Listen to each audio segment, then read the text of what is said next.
of which are the Los Angeles Thieves, but they did get a crucial victory for the state of Kenny's career. Can you believe it? He came out, he did the damage against OpTic. Big questions getting raised on where the Green Wall are at right now, going into their home major in Dallas, where they are set to collect their rings that they won last year. Gentlemen, it is good to be back. Don, how's it going? We're about to, well, all of us are about to be in the States very shortly. We're about to be in Dallas very shortly. Looking forward to this major, and it's a very difficult one to call. Yeah, I don't know who's going to win the event, man. Like, I really don't, especially the way Thieves looked yesterday. I just worked out with Kenny, so I'm in the beater still. Didn't get to shower, unfortunately. You know, I'm a little musty Don. You can do musty Don in the chat. Slightly musty, slightly sweaty, but, you know, I put in good pain.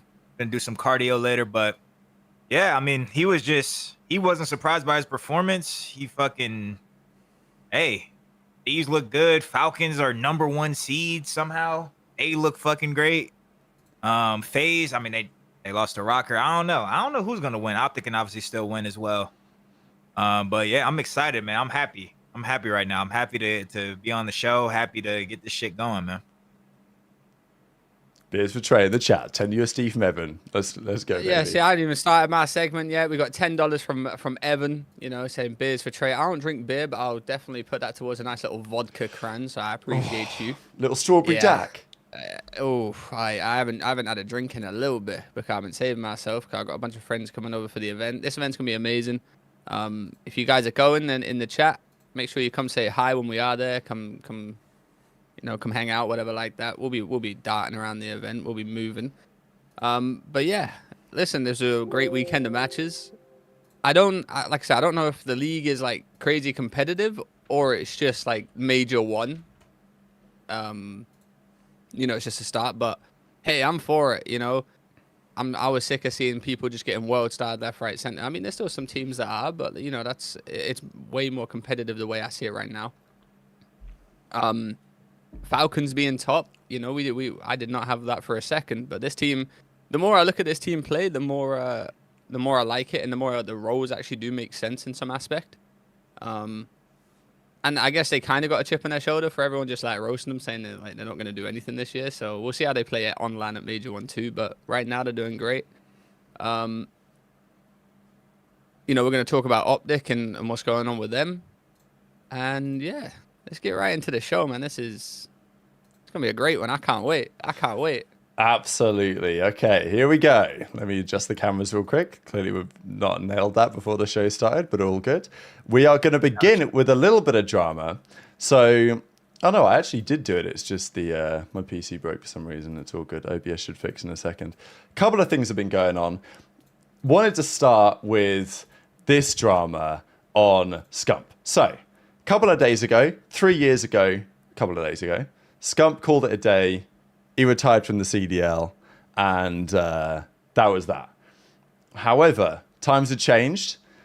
3 years on, Scump said on stream it doesn't really feel like it's been 3 years, but we did this tweet 3 years ago. Scump called it a day, 30 times champion, etc., etc. You know how it is. Forever a goat of the scene, right? So, now, our boy CDL Highlight, who he's been farming some serious clips. Maybe if I go back, here we go. This is the tweet in question. So Elon's upped the Twitter bucks. So we've got more Clipper people on Twitter doing the clipping. CDR Highlights won, although I think he did say he's not even monetized. So he's pure love of the game impression farming here. He says, go to the scene. Verified.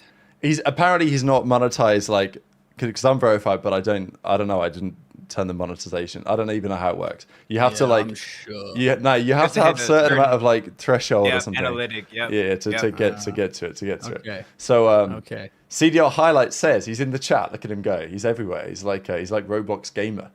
Go to the scene. Yeah, let's glorify the guy who makes millions. City got a catch with zero investment back in the COD community, refused to fund a challengers team, took gambling deals to rip fans of money, petty sued Activision and lost, and only watch parties as long as the gifted subs and donos are coming in. So he's cooking. I mean, he's not cooking with anything good, but he's cooking. And then he replies and says Zuma's done way more for the scene, etc., etc.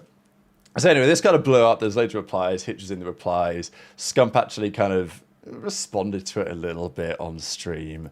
But anyway, look, the video I'm about to upload on YouTube, I'm going to talk about this, but I'll obviously share my thoughts here. I just wanted to pass it over to the gentleman who played against Scump back in his day. Now he's in the retirement home. He's hosting the watch party. And look, did Scump say when he retired, he'd make more content, stuff like this? At the end of the day, I still think he's done a lot. And he's obviously done a lot over time. We'll get into that. Anyway, I'm going to shut up. Don, what do you think about this? To me, just from like my early thoughts, I mean, obviously he's ripping Seth, and I love Seth. So obviously I don't want him to rip Seth, but it's kind of just like how a lot of people view like Jordan versus LeBron. Like LeBron is kind of more like Zuma. Like he fucking gives back. He does all this, that. He's like a more, stand-up person, I guess, based on the things he's did. But it's not on the person. It's not on just because he was a GOAT of the game. It's not on him. He doesn't owe the game anything. Just because the game has helped him, he doesn't have to give back to the game. He's already given back to the game indirectly by, I can give examples. Him playing one of my songs on his stream, the song made an extra $300 for him just playing the song on his watch party. Like that helped me indirectly, him just being inspirational. Most Call of Duty amateurs, especially from my generation, they watch Scump's videos. You know what I'm saying? I'm not gonna lie, I watched Scump's videos before I went pro, so he is more of like a inspiration that everyone like looked up to in that way, and then we took from him, and then thought that we could take stuff from his game and thought that we can go pro. But like, it's not on him to put 50,000 into a challengers team just because he can afford it. I mean, that's not on him to do that. You know what I'm saying? I understand just because Zuma is doing it, Zuma's putting in his own money and doing this, that, and whatever, but like Zuma doesn't have to do that either. You know what I'm saying? It's not just because Zuma is doing one great thing for the scene doesn't mean that Scump is supposed to do it as well. But I see how it looks, and I get the criticism. I just think it's a bit harsh, I just think it's a bit harsh just because he doesn't owe the scene. No one owes the scene or organization anything because, like, for example, LAT, they'll drop Kenny on his fucking neck if they get the opportunity to, you know what I'm saying? He doesn't owe the game, the scene, a fucking thing, So that's how I feel about it. It's not like Seth has to do anything he doesn't want to do. I mean, talking about indirectly helping the scene, this guy, Seth, is literally bigger than the league. Like, he was bringing viewership to the league when the league had nothing. Like, him even just playing in the league, like, he's been bigger than the league before the league even started, even the CWL. Like Don said, it just because he doesn't put money into challenges or host this, host that, doesn't make him not the GOAT of the scene. He's the GOAT of the scene in, like, 99% of people's eyes because of who he is and what he's done. Just because he doesn't give back doesn't mean he's not the GOAT of the scene. Do you know how many people there are in the scene that can give back? And they don't, just because, And I see CDL highlight in the chat. Oh, 50K is nothing to Seth. Yeah, sure. Yeah, let Seth just wake up one random day and go, you know what, let me just fucking pump 50K into Call of Duty.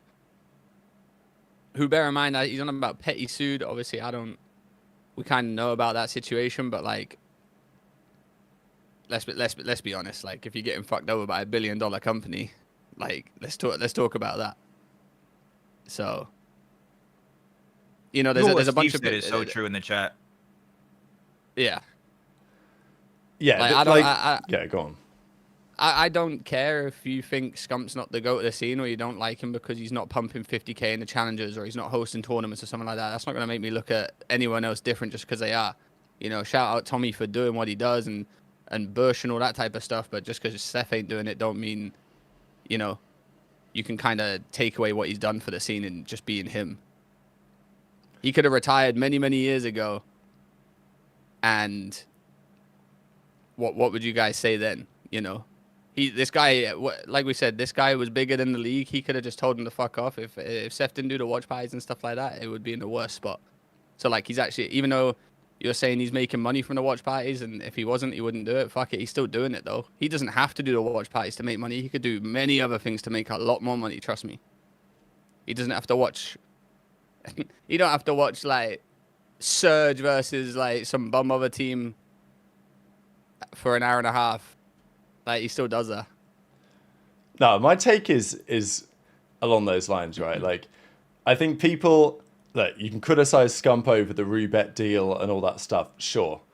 But I don't like this revisionist, oh, he's not, what's he doing for the COD scene? It's like, hang on a second. We wouldn't even be here talking about this if it wasn't for Scump. This show wouldn't even fucking exist. CDL Highlight would not even be an account if Scump didn't exist, because the scene would not have developed in the same way. Like, Scump and Nadeshot deserve huge props to that. So, like, Scump doesn't have to do anything. As far as I'm concerned, he can kick his feet up, he can go live in the hills of fucking Wyoming or whatever. I don't know. He's not going to move there, but you know what I'm saying? Like, he could disappear, he can go off the scene, and he's done plenty for the COD scene. Like, we wouldn't be, and obviously you can say, okay, the game's given back to him and all this, but like, without Scump putting in the hard graft in the early years when it was not a particularly big money-making endeavor, he wouldn't have built this opportunity for people like us and the other players.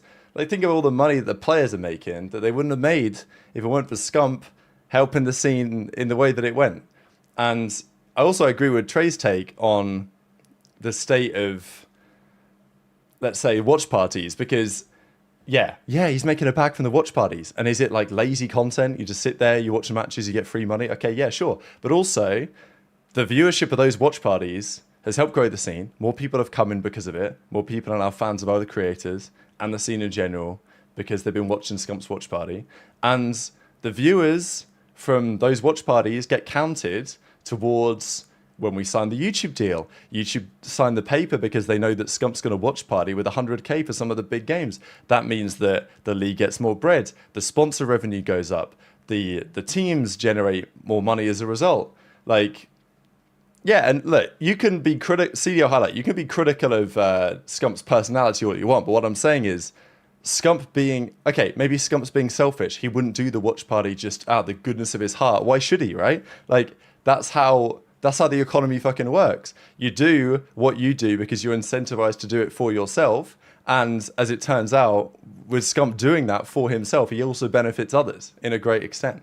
So, like, you can criticize Scump's personality, that's fine, right? But, like, this idea that, oh, he should be doing more for the community or something, like, fuck that as far as I'm concerned. He can do whatever he likes. And he's done plenty. It's like, you can say Scump glazed, but, like, I mean, come on, right? Like, none of you are sitting here watching this if it isn't a Scump. Listen, Scump's indirectly been given back to the league or Call of Duty ever since he started doing YouTube videos.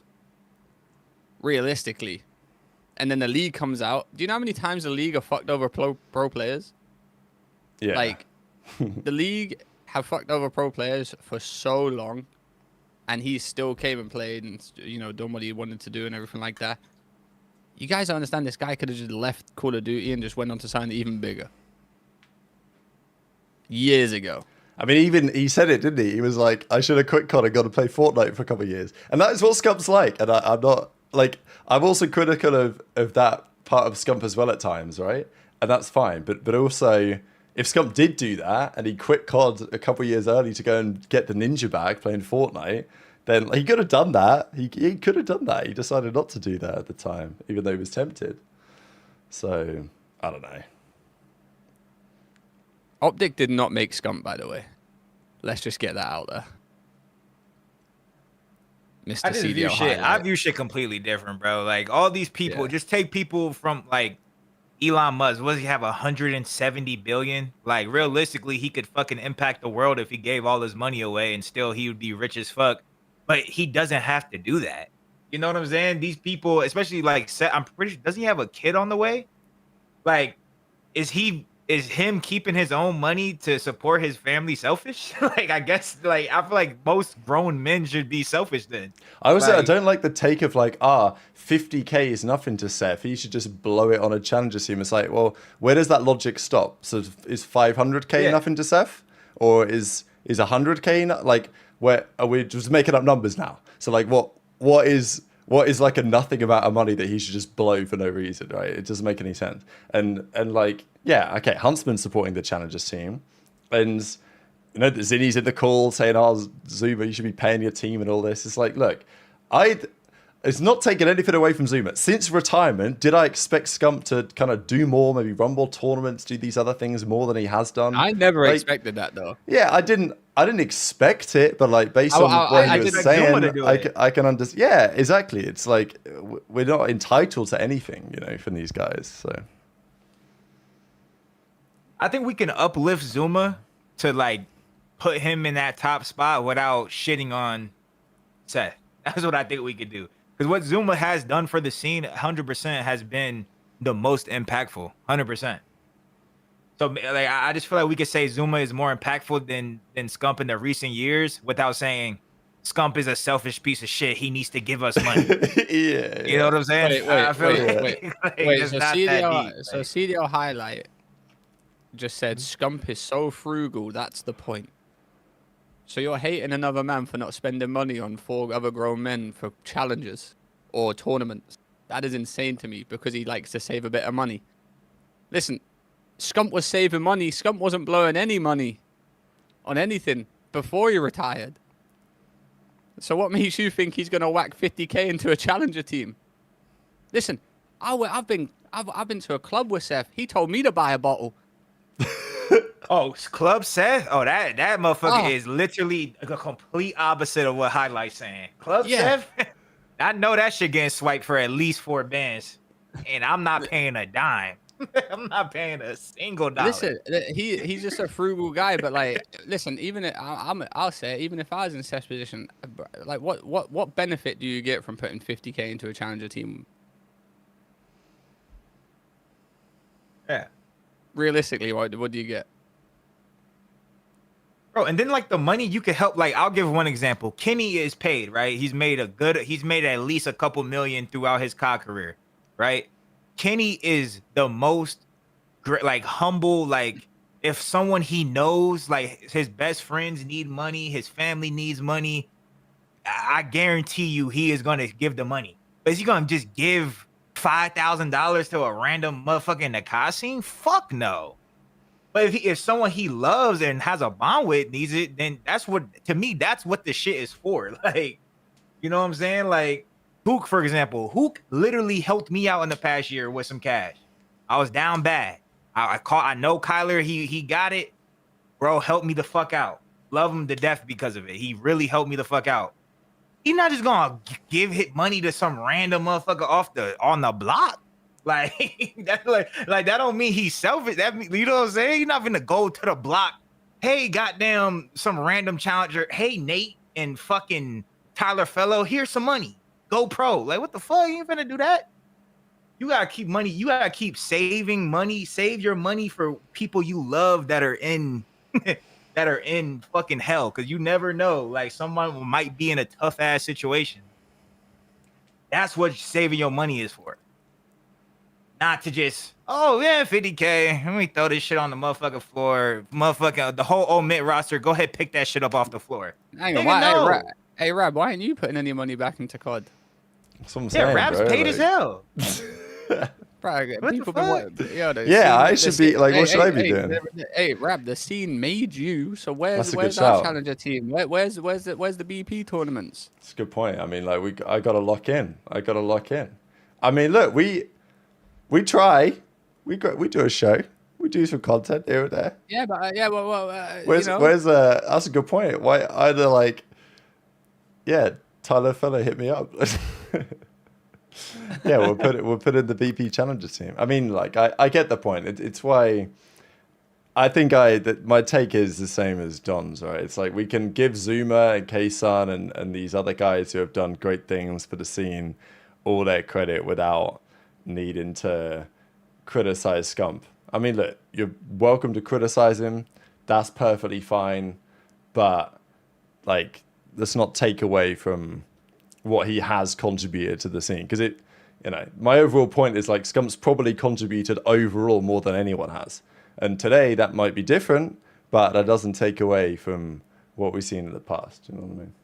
Right. And it's all the present in many respects. So yeah, Steve says BP next, BPL. My money went into a black hole. Yeah, absolutely. Like, you know, that's how it's been. But I mean, you think what we do at BP just doesn't just burn cash a lot of the time? Like, absolutely, right? So yeah, BP and Rav did it for the love of the game. That's what I'm saying. So we should probably leave it there on the whole Scump drama.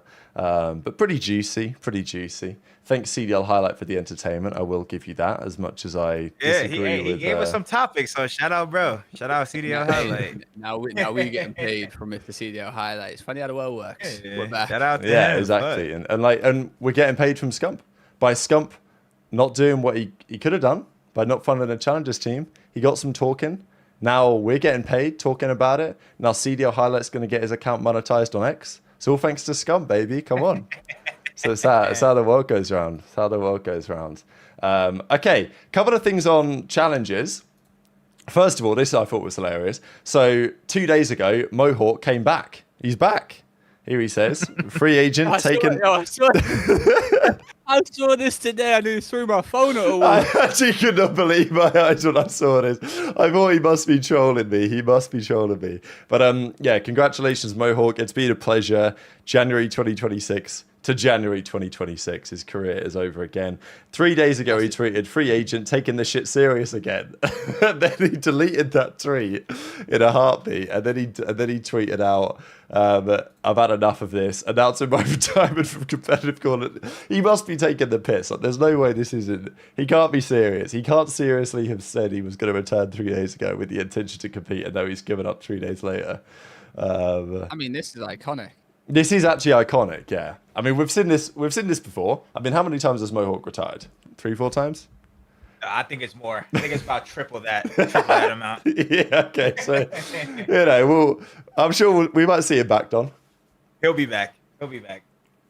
I'm pretty sure there was an opportunity for him on the Stallions, which okay. Because someone was asking about him. Thinking Courage was asking about Mo for to Byron or some shit, and Byron mentioned it in the team speak. So I think he got an opportunity to join the Stallions. I think Mohawk on the See, my opinion on the Stallions is like Zuma could have had me or John, like a proven pro, or like Renegade. I know he's trying to get Renegade. Obviously, OpTic wouldn't have let him go, but like he could have built a more serious team, in my opinion. So the fact that he didn't go that route, why not fucking get Mohawk? I mean, really, I'm just being respectful of what Tommy's doing. I'm like, Mohawk is fucking so teed that he's entertaining as fuck. Like Mohawk to me, it will be more entertaining than everyone on the Stallions. Like Mohawk is pure entertainment. Why the fuck? You might as well just got him. I think Tom should have just said fuck it and got him. Honestly, I think he probably should right now because I mean, still get him. I mean, he might have retired, but like, if Tom tells Mohawk you're on the Stallions, I guarantee Mohawk will play, and I feel like it's fucking pure entertainment because respectfully, the teams he's building. Nah, I don't want to jinx it. And they play our team and somehow they beat it. Like they're so bad that we don't even scrim the stat. Like we don't scrim them. Like they're not. You know how like OpTic don't want to play fucking Surge. Surge, yeah. Even though they do play Surge, yeah, you know, an example like the 1C doesn't want to play the worst. They wouldn't play Paris back in the day, you know. Yeah. We don't want to play stat like they're not good, respectfully. So obviously it's gonna be a process. You get your content, you do the boom, boom, boom. Yeah, Mohawk. Mohawk is fucking comedy, and respectfully, Mohawk is more of a veteran than all those motherfuckers. Like. You know what I'm saying? Mohawk's problem was he crashed out because he was just so fucking turned. You know what I'm saying? Mohawk's problem wasn't he was a breaker in the game or all this shit Cole Havoc's talk about, oh, we don't know what to do on game day. None of that shit. That's not Mo. Mo locked in. That boy Mo is fucking EA. You know what I'm saying? So I think Mohawk should be a Stallion, bro. I think that's a perfect pickup, in my opinion. So I fuck with that. What do you think, Trey? You spent a little bit of time down in challenges. You got Money Mo back at it. I mean, like, I don't know if I was expecting Illy to maybe make a bit of a comeback. That hasn't happened. But, you know, it'd be nice to see a couple of the boys run it back one last time. I mean, one last time, these guys could still compete. They're young as hell. Yeah, true. That's like saying Swan. It's like saying like, oh man, would love to see Swanee back in challenges, man. Get the boy back. Like yeah, but I don't know. I truly don't know why people do it. Like, because if they're not working, what are you doing?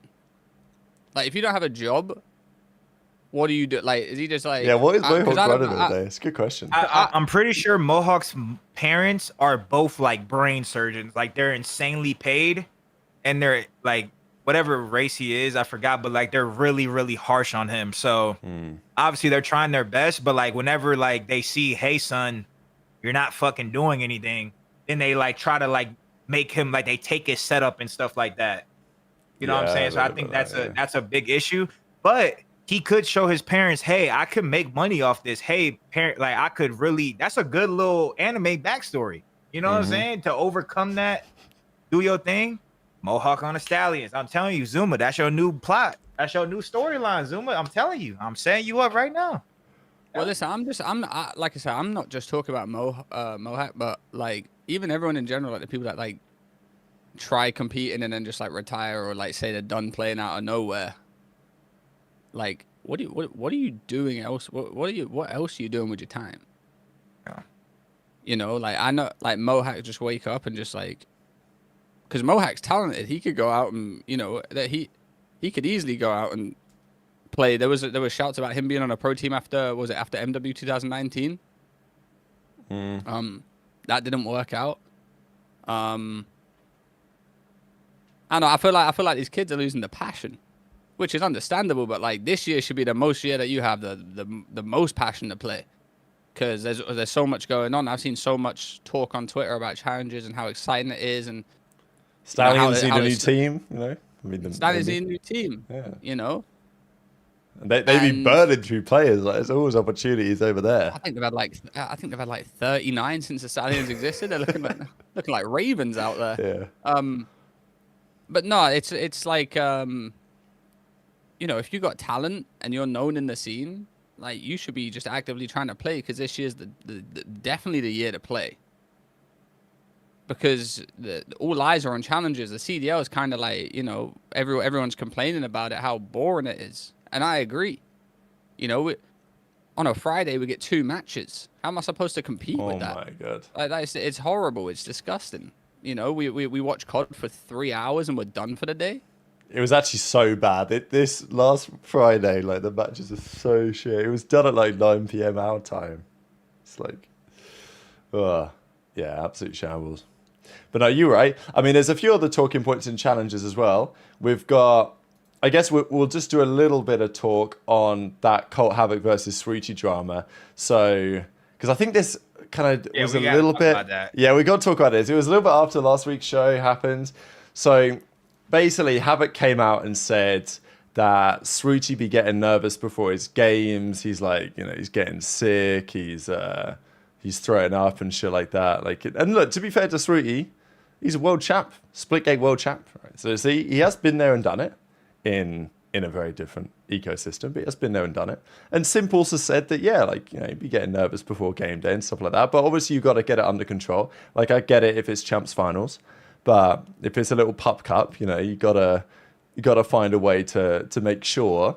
And it wasn't just Swooty Havok was calling out. He was calling out the whole team for playing different on game day than they did in practice. And that's one of the reasons why they lost. Swooty weren't very happy about that. He then came out and said Legend only left the team because Havok's a terrible teammate. This guy's a freak. He's smiling in his apartment now. Legend, because he's done enough to play with Havok anymore. And there was all this beef.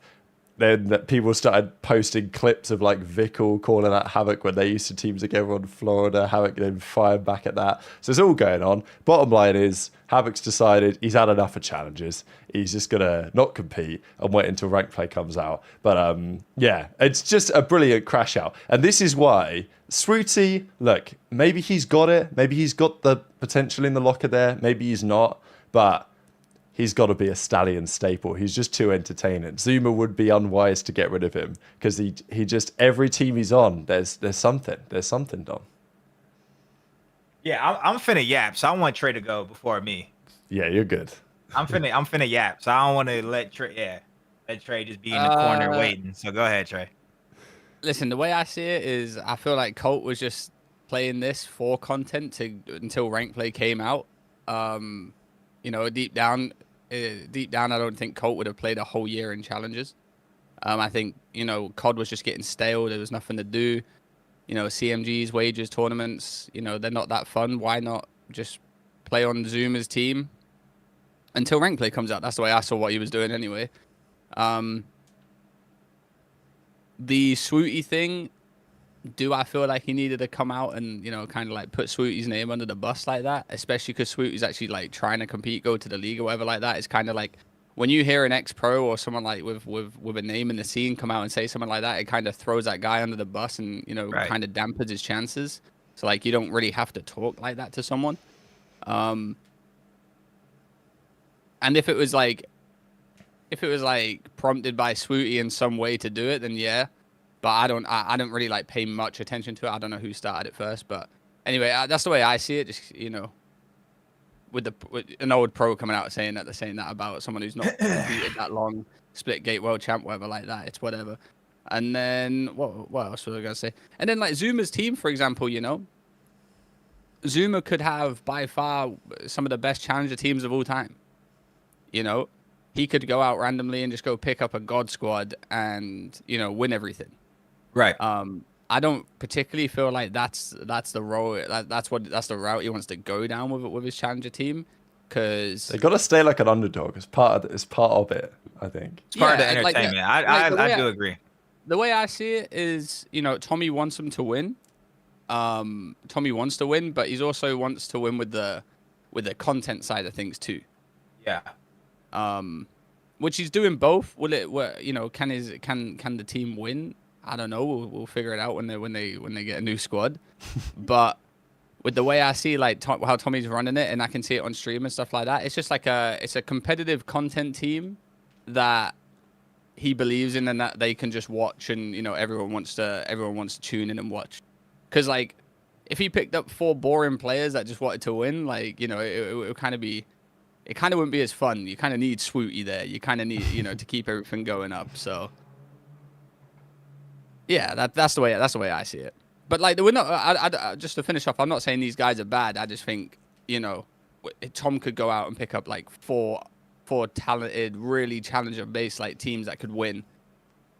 And you know, I mean, look, he's already done that when he had Exceed, Bracken, Asum, and Crimp. I mean, that team was fucking gross. Like they've won challengers. So I see that approach. Like talking about the beef. Listen, I feel like I'm personally a very high qualified person to talk about this, because I've done what Cold Havoc has done hundreds of times. Oh, Zapty is the worst motherfucker I ever played with. Jimbo was ass. My whole team was ass. You know what I'm saying? At the end of the day, after being a coach and realizing now that you have to be a better teammate, Cold Havoc, and it was so crazy. Cold Havoc is 1 billion% in the wrong. He's 1 billion% in the wrong in terms of a teammate. That is not what a good teammate should do. He should not publicly slander these people, especially if what Trey said, he's not even playing for real. He's using this to benefit him in the short term, money wise. He's not even playing for real. So just take the fall. That's what Teach told me. Teach was like, yo, Don, like, I fuck with you as a coach, but like when something goes wrong, even if it is your player's fault, take the fall. We didn't scrim overload. Obviously, it's not your fault you didn't scrim overload. Don't go tell the world that, oh, we didn't scrim overload because my players are stupid as fuck. You know what I'm saying? Just take the fall. Take the fall. Cole Havoc should have just took the fall. He should have came up with something else other than, I don't fuck with our coaches. I don't fuck with Swooty. I don't like this. We got nervous. He threw. You know what I'm saying? Like, that's all it is as a teammate. Now, have I done what Cole Havoc's done multiple times? Yes, I've used to talk very bad of my teammates. Guess what? Guess what? I was known as a shit teammate. I was known as a bad person. I was known as toxic. Then I see Cole Havoc do this, and he's like, I needed to tell the people a reason. So I just told them the truth, and everyone's like, ooh, Cole Havoc, boom, boom, boom, boom, boom. Cheers, cheers. I'm like, what the fuck? Are you niggas on drugs? This motherfucker is literally exposing his teammate for throwing up. Like, to keep that on the low. Motherfuckers don't need to know that. They didn't need to know nothing. So he is 1 trillion billion% in the wrong when it comes to that, bro. It's not even close. I just and in my opinion, what the only thing I'm not upset about him telling his truth, because tell your truth and stand on it. Then he's back in the call. He should have just said, "That's how I feel. That's it." In my opinion, because that's what I did. I say, "Exactly, you're the worst player I ever played with." He's like, "Bro, stop talking about me. Stop telling the world that I'm bad or whatever." I'm just like, "Bro, they're asking me the question, so I'm just answering." You know what I'm saying? But like, I believe that. He joins the call, Swooty, I'm not trying to talk bad about you, bro. That's just how you're taking it. He's like trying to manipulate Swooty. And like just the way he was talking to him, I was just like, this is so weird. Like he's actually being like so weird. And I don't got no problem with Cole. I've never teamed with Cole, interacted with him like throughout our careers or nothing. I just feel like him joining the call was like, and trying to like rewrite what he said. And like, Swooty, that's not even what I said in the clip. Nigga, just stand on your shit. You think Swooty is a nervous fucking amateur wreck? That's it. That's it. Don't join the callback and start being like, Swooty, I didn't even mean it like that, man. That's just how you took it. That's just how you took it. Like, that's just, even the thing when I seen him react to the Vickle thing, he was like, that's just how Vickle took it. Like, I guess he can see that I was selfish, but you know, everyone takes things differently. Motherfucker, you mean what you say. You said Swooty, nervous fucking wreck, he threw up. That's what you feel. That's it. Just leave it at that. Don't try to manipulate and try to control it. And this is how you meant it. No, just say it, stand on it. Okay, that's how you feel. Mind you, you don't even have to keep the relationship with Swooty. You're done. Yeah, he'd already called it a day at that point. He'd already said he was going to retire. The relationship is over. Yeah. So I just feel like the shit that the way Colt was talking, in my opinion, the way he was like talking, if a nigga is talking to me like that, respectfully, I'm slapping him respectfully, because it was just, to me, he was just talking to Swooty like condescending, like he was a fucking ant. And I just feel like, yes, Cole Havok, bro, you've turned your career into millions of dollars. You're doing much better than me, but like, just be humble and don't talk to people like ants just because you have money. You know what I'm saying? I feel like he treated Swooty like an ant, and then everybody in the comments is on Havok's side saying, oh yeah, Swooty's just fucking, he's just taking it, he's just being soft. Nigga, talk to me like an ant, nigga, you getting slapped. I'm just keeping the buck. I don't I'm just keeping the whole buck. I'm not trying to act like I'm big, bad, and tough, but like there's plenty of people I know who got tens of millions of dollars, and they talk to me with more respect. You know, like Scump, when Scump sees me, his face lights up. He's like, yo, what's good, Don? He treats me like I'm a good person on his level, even though financially he is 100 times me. He doesn't treat me like, oh, this is a motherfucking ant on the side of the road. You know what I'm saying? Don't treat Swooty like a fucking ant. You know what I'm saying? Like, I just feel like that is what rubbed me the wrong way. Not even what he was saying. I was rubbed the wrong way just from his tone, and what he was trying to do was like so egotistical and condescending, which I don't think humans should talk to each other like that, especially teammates. That's just how I feel. And then everyone was on his side. So I know I was ranting a little bit, but I just had to get that off because the comments are all on Havok's side. Maybe they finna get in my mentions and get on my ass. I know he has a big fan base, but it's like, he's wrong. And that's okay. You can still like the person you like, even though he's wrong. But he's fucking wrong. He's clearly wrong. That's what I gotta say. You know, I just want to state before Tommy gets on my ass too, I'm not saying that you're not trying to win. I'm just saying I said you're trying to win with the entertainment of the people you have, like Swooty and stuff like that. Swooty and Courage, who can win, but like Don just said, like they're going into calls with the players and all that type, with the coaches whilst they're arguing and a little bit instigating here and there. You know what I'm saying? That's why I say it's like more content sided. No, it was so weird. One last thing, the interaction. It was literally 2 a.m. I seen the video get uploaded by somebody. I watched the video, and the video was so weird that I almost thought it was fake. So I asked my group chat with Prolude and all of them, because they just know the challenger scene. I'm like, was this real beef? Like, I can't believe how Colt Havok is literally looking down upon this motherfucker like he is a insect. Like, that was so crazy to me. Like, that was so insane to me, bro. And then they're like, no, that shit was real. I'm like, what the fuck? Like, why was this even streamed? It felt so scripted. That's what I'm saying. It felt so scripted. It was so weird that it felt scripted, but it wasn't scripted. That's why I'm like, what the fuck? What the fuck is going on? I think some people took this as like, kind of, all right, Havok's from a different era, right? Like he's from that era where he behaves in the way that, you know, like you're saying, Don, we talked about it with Austin on the show last week. Obviously, you could argue this is a different level, potentially. Bro, I heard from that era, Colt Havok was soft as fucking charming, that he only wanted to hear criticism if you gassed him first.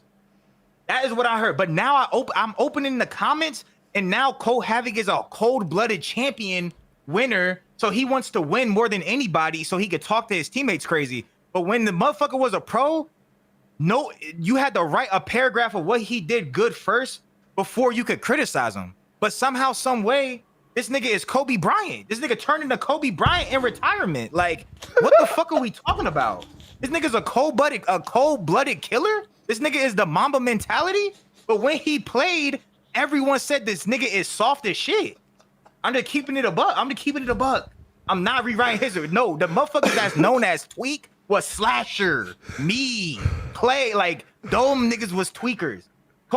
Like, he's not known as a tweaker. So now that he's rich as fuck, he's Mamba mode? That's what rubbed me the wrong way. What the fuck? That's what now he's rich as shit. He's Mamba mode. But when he wasn't Mamba mode. He was then could talk to me nice.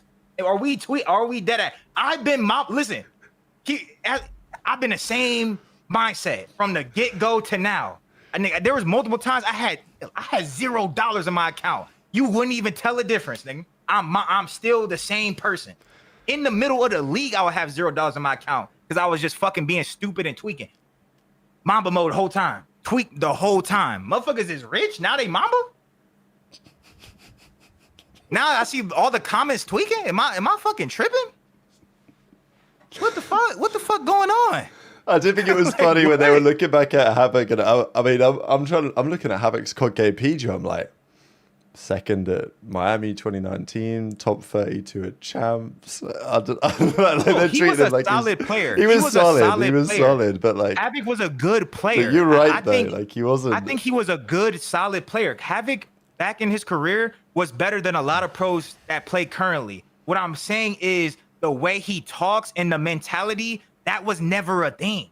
And I see all the people in the comments saying he just wants to win. He just wants to win. But he's never been known as that person. So how the fuck did that just spawn in now? How did that, what was the epiphany for that to spawn in now? And I just feel like everyone's acting like he was always like this. When that was not ever. Ask anybody. Mind you, the shit where I heard about, I've never teamed with him. I heard he was soft from his players he was playing with. I never, that was the stigma around the league. You know how my stigma was toxic kill whore? His stigma was soft as charming. Charming motherfucking soft tissue. That was his stigma. So now all of a sudden he Mamba mode. That's what I'm confused about, man. You Mamba mode, I just had to ride for Swooty. I don't even know I don't talk to neither of them. I was just completely rubbed the wrong way from his tone and how condescending he sounded. And then if he would have stood on that, then I would have just been like, he's standing on business. He really don't fuck with bro. But he in the call trying to manipulate. I didn't like that. That's just how I felt. And I'm not even trying to beef with him or nothing. Obviously, just gonna get clipped and sent to him. And then he might just respond, well, that's just how he took it. Because that's what he kept saying. He was just like, that's just how you keep fucking, that's how you took it. So I hope that's what he says to me. That's how you took it. You know what I'm saying? That's just how Donnie Temp took it. I mean, like, yeah, that's how anyone's gonna take it because you said it. You know? Like I agree with everything you said, Don. You know, I don't like the fact you said I needed an excuse, so I just said the truth. That's what he said. That's literally what he said. I needed an excuse, so I just told the truth, which is cool. You know, which is cool.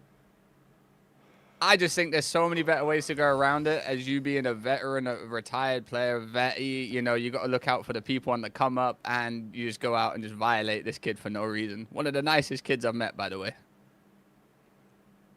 And he doesn't even curse. He's like, "What the frick is going on, bro, man?" yo, I told him to say one swear. I told him to say one swear word one time. He goes, "I can't do that. I can't." I was Yeah. like, "Man, this guy's too nice." Yeah, that's just how I felt. Like I said, I'm not trying to go back and forth with motherfuckers. That's just how I took it. It's how we Make took sure it. y'all It's go, how we that's just took it. how I took it, and that's yeah. That's okay. All right, sensational run. The other just quick thing, Don. Little update on Bush Gaming. What's going on this week? You boys took down Omit Brooklyn and Luca last time out. The bracket currently looks like this. Omit Brooklyn are gone. Huntsman are gone. A bit surprising. Maybe Huntsman got bopped out top 8. I don't know. I thought they'd be on for a better run than that, but maybe they're not all that. I don't know. But we've got some Search and Destroy merchants in the Emma bracket making a run for Fun Esports, winning all the Game 5s. They play Project Notorious in the winners finals. And then the Bush boys play 5 Fears in the next couple of days. Falcons Academy, Derby on the other side of the bracket. So, yeah, just a little update on the Elite. Yeah, we got 5 Fears. They beat us. They beat us in pool play. So I mean, I think we're better than them. But you know, it might be a decent match. They beat us before. Dylan Rex, Eric Boom. Eric Boom always plays well versus us for some fucking reason. He literally turns into Steph. But yeah, I mean, I think we're gonna do it. I think we're gonna make a run. Confident in the boys. Practice has been going well, and yeah, it's gonna be lit, man. Challengers is the fucking thing, bro. Even the other 2 matches, I think all of those matches are really good. I think all of those matches are gonna be a fucking war, bro. I'm not gonna lie to you.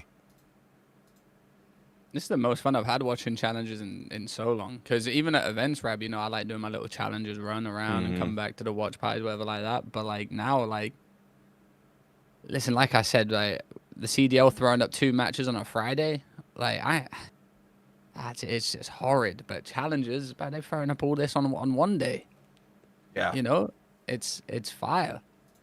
I'm watching loser brackets. I'm watching winner brackets. Like, come on, bro. Like, we need this. Yeah, I mean, look at this. We've got double up matches on Wednesday night. We've got simultaneous games. The Falcons Academy Derby. What do you think about the QK kid, Don? You think he's nasty with it? Because people are saying he's going to get in the league. He's good. I'll give him his props. Listen, I got word from the boys. I can't be gassing motherfuckers too much. Oh yeah, true. But he's solid. I think he's the best player on this team. Very solid player. I'll gas him up though, because I'm not a coach or a manager. I don't have a team in challenges. He's fucking gross. He is fucking gross. I do, but like, them Xnid's kind of doing his thing over there on Falcons, so like I respect that because like now like he's the only Saudi player like repping the whole country like that. You know what I'm saying? Repping the whole Middle Eastern continent like that. So that's fire. It's not like he's getting shit on, so there's obviously a lot of talent down there. And, you know, you just got to take your chance on him. Do I think, you know, Falcons are going to let him go like that? We'll see. You know, maybe they want to keep him. But I think QK is actually fucking disgusting. Yeah. I mean, especially because Kicks now is... I mean, I'm pretty sure I've seen Kicks playing in the Saudi league, like the local league. So he's still playing. Yeah, I'm done with that. Yeah, that's what I was thinking. I'm done with him as well. I'm all in on QK now. We gave that kid so much gas. He was in the league. You know, he's obviously still playing somewhere else, but you know, we tried, Rab. We tried. We like that guy, but he's lost now. We got QK. He's back. We got QK. We can root for him now. Yeah, QK's a real one. And he's fucking disgusting. Like actually disgusting. So I mean, he dropped to 1.25 on Bush. Like that's it's not easily done, you know. Yeah. Bush are a good team. All right, let's talk about the matches. Oh my! Wait, is he coming on? Hey, we could get him on. Let's get him on. We'll bring Cole on. Absolutely. If he wants to get on, come on. If Cole wants to come on, we're free game. You know. I'm on the street. Look, he's on RuneScape right now. Cole, I give you 10 mil RuneScape. I give you 10 mil OSRS, bro. Come on. I give you 10 milli. Actually, damn, he's already 2 paid. This motherfucker doing Frost Dragon, Superior, Dragon Bones, all type of shit. We better get you the bread. Give you some onion. Go on his show. All right, let's move on to what happened in the Pro League this week because there were a lot of talking points. As we move on, big thanks to Elgato for supporting the show as ever. If you guys want to check out all the Elgato products, some of which appear on the screen, on the banner at the bottom, get a gift for yourself or for somebody else, use code Breaking Point. You will get a nice little juicy discount with that. Getting on the plane to States tomorrow. We're going to be bringing this little bad boy with me. It's in reverse, but the little key light mini. No, it's Neo. not. It's not. It's only reverse for you. It's only reverse for you. This is. Oh, okay. There we go. Stream. Beautiful. Yeah. So there we have it. Keylight Neo. It's going to be on the top of the laptop, bringing me all the best stuff. But it's just one of the new products, you know, that Elgato sent through. So thanks to them as always. And let's talk about the matches, ladies and gentlemen. We are going to start with the Falcons. We're going to do the Falcons segment, little Falcons intro, sponsored by the Public Investment Fund. And and PIF. Yeah, the PIF. And wait, they're actually they might be good with it. Pred says, GG's M8, we win 3-1. Dante, you still can't beat me, holy shit. Hashtag Falcons are here. And they take the win. Now, I will say I've discovered the secret behind their success because obviously I thought these guys were not going to be that good. Turns out they're better than I thought. I'll give them credit. I will say the Falcons look like the biggest improving team right now, apart from Exceed and the Ravens. But they brought in this guy. I don't know if you recognize this guy. But occasionally I stumble across this bold guy on Twitter. Here he is. I don't know if people have seen this guy's face before. But basically he's like a performance coach type guy. I've seen him working with, not in COD before, but he's worked in a number of different esports. He's worked with a lot of the top teams in some of the biggest esports, and he knows what he's talking about.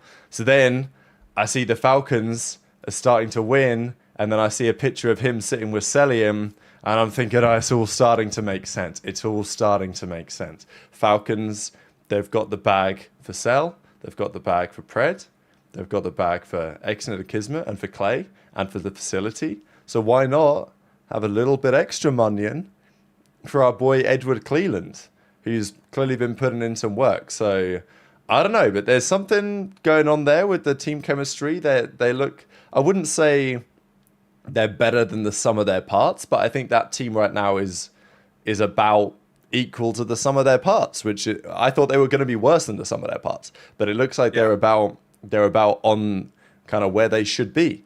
So anyway, it's been an interesting week for sure. For them, the Falcons somehow finding themselves as the joint #1 seed in the Pro League. And since starting off the league 0-2, they went down to OpTic, they went down to Thieves. Since then, they've 3-0'd the Ravens, they've 3-1 Boston, they've 3-2 G2, and they beat Gentlemates 3-1 this weekend to win 4 on the bounce. So yeah, pretty impressive, Trey. Yeah, really good run. You know, like we said, that it was unfair that they played. Not unfair, but you know, we said give them a chance. They went 0-2 to OpTic and Thieves, and then came out and, like we said, we had Boston beating them. I didn't have them. I didn't have Ravens beating them. I don't think, or did I? I can't remember. But well, Ravens had Sasha back then, so you know. Yeah, I might have even had Ravens beating them because I didn't believe they could do it. But then, you know, they've gone on a really good run, beating Boston too, which I don't know what's happened to them recently, but you know, we're skipping beating that segment. G2. You know, we can get into G2 as well a little bit later, but you know, G2 is a hard team to beat. I think they've gone game 5 versus like every single team possible. So, yeah. You know, clearly they've got a bit about them. They're just choke artists, and then they go out and Falcons beat Gentlemates, which, you know, was like a really, really big upset because I had Gentlemates being, you know, the best team in the league right now, but Falcons just done what they needed to do. Was that the series that they parked the bus on? This was the Park the Bus series, yeah. Yep. Yeah. You know, they brought out a new strat, and what can you do when the Falcons do it, baby? Like, it's just generational gameplay. They were playing some pure park the bus on Overload, and I couldn't have appreciated it anymore if you tried. So, yeah, I ain't got nothing bad to say about them. They've had a good 4-game run. They're looking really good right now. They just got to keep it up. And the next teams to beat are Thieves, OpTic, FaZe. If they start doing it, if they start beating them as well, then by far, like they can do whatever they need to do. Listen, I did see the first map score as 250-55 though, and I was like, oof. Yeah, I thought, Yeah. yeah. Even in Listen, you were up in the search too. I think they were Yeah. up. Yeah. Like you've really got to respect it though, because Don, like when you see 250, 55, it was like pretty crazy. Yeah. Like you were expecting to get 3-0 at that series. Like damn, like fuck, we're just getting mollywopped. Like we're fucked. But now, I watched that, and then I watched them just come back and win 3-1. Like I got nothing but respect for the players. I didn't have them being a top contender this year, but they're looking so I respect it. Yeah, they look great. I mean, AG, bro. AG's been going crazy, bro. I ain't gonna lie. I mean, Falcons top of the league. AG, is he a top 10 player again? Ooh. He might be. He ain't far I feel away like for you- sure. I feel like if you just look at the current standings and the current statistics, he's top 10. He's been fucking crushing it, bro. He's been killing it. I mean, we were so critical of him because he was doing some bullshit, some lay down. And that's the thing. He's still laying down.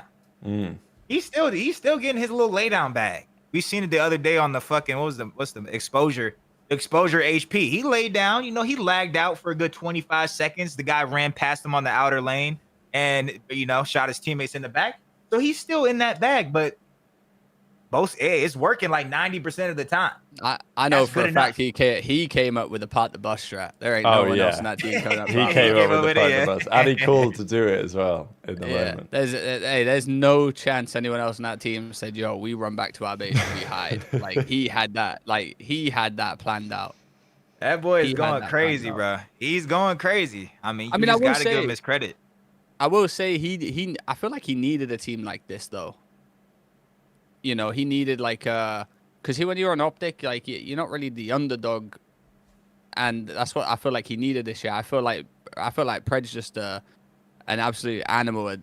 He does have the dog in him. Yeah. Some would say.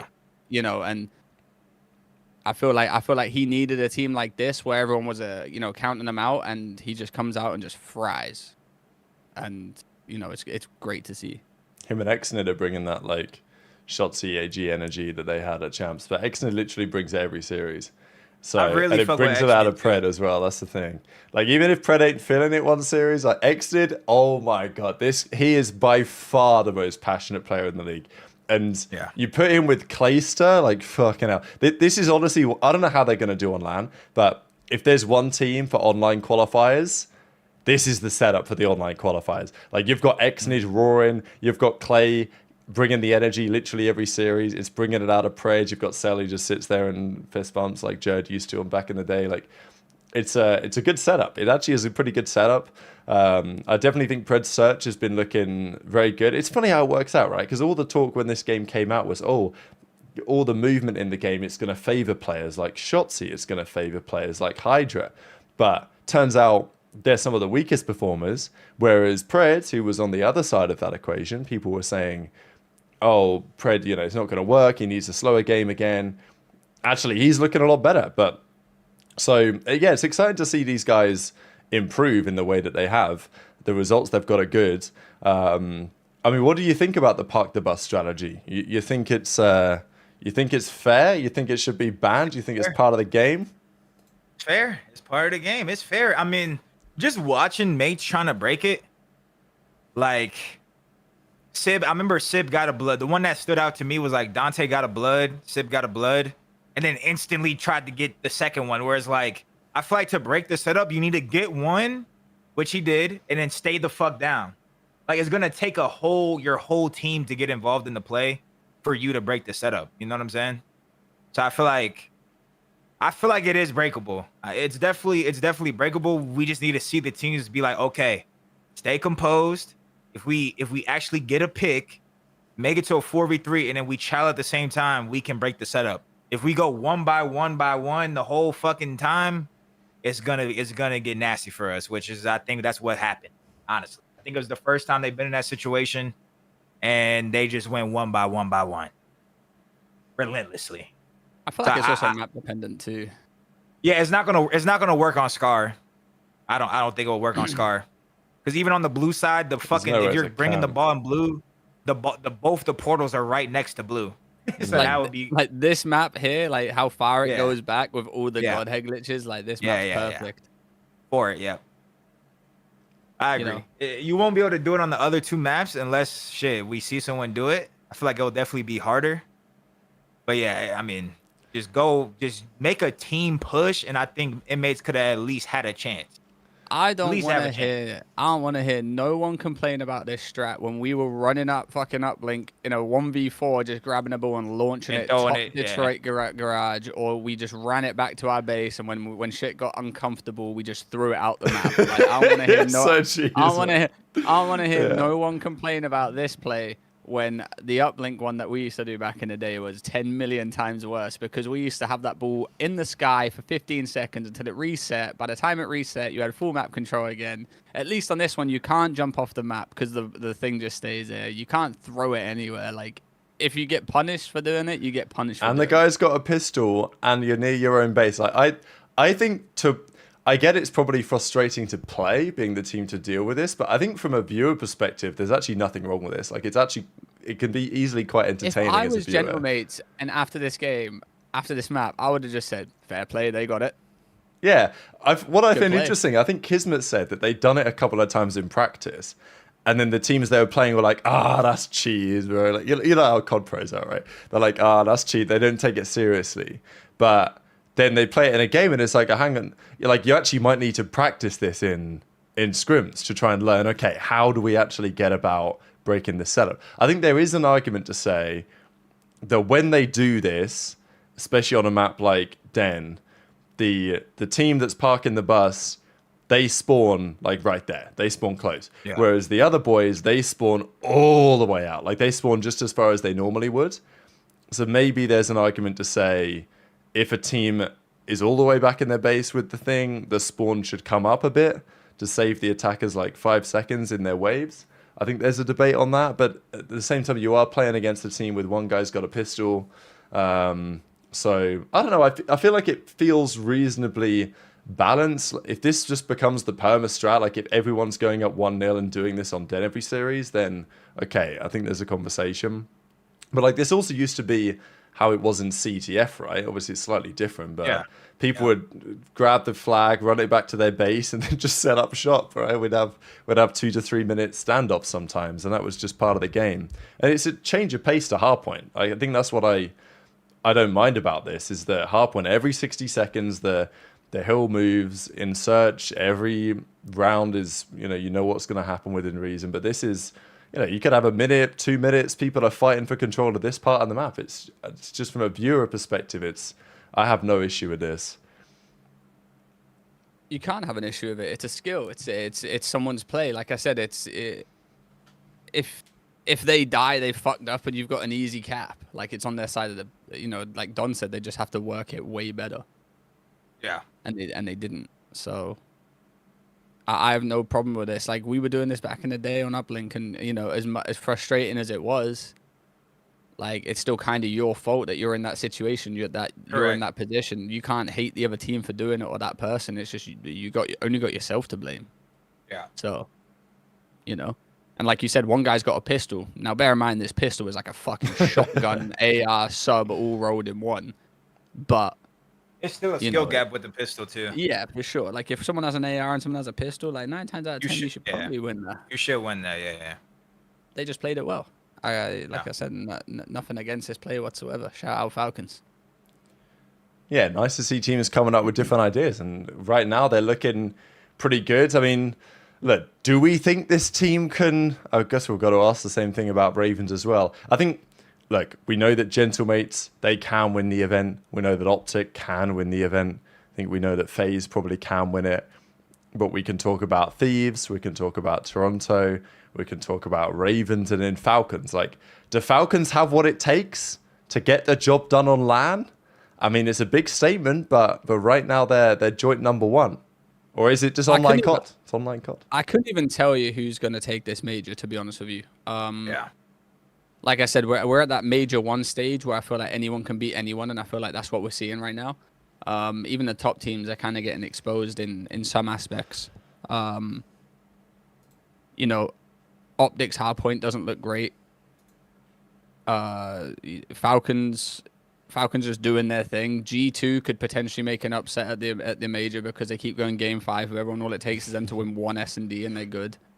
I think this. I said it to someone the other day, like, because we were doing the pick'ems. You know, I do our breaking point pick'ems with someone. You know, we just like work around with it, and we predicted, like, you know, everything, and we didn't do that good. We didn't do that good because you know, everyone was just losing. All the top teams were just losing, and the underdogs were coming out and just showing up. But I truly don't actually think there's a crazy underdog at this major one because everyone's just smoking everyone.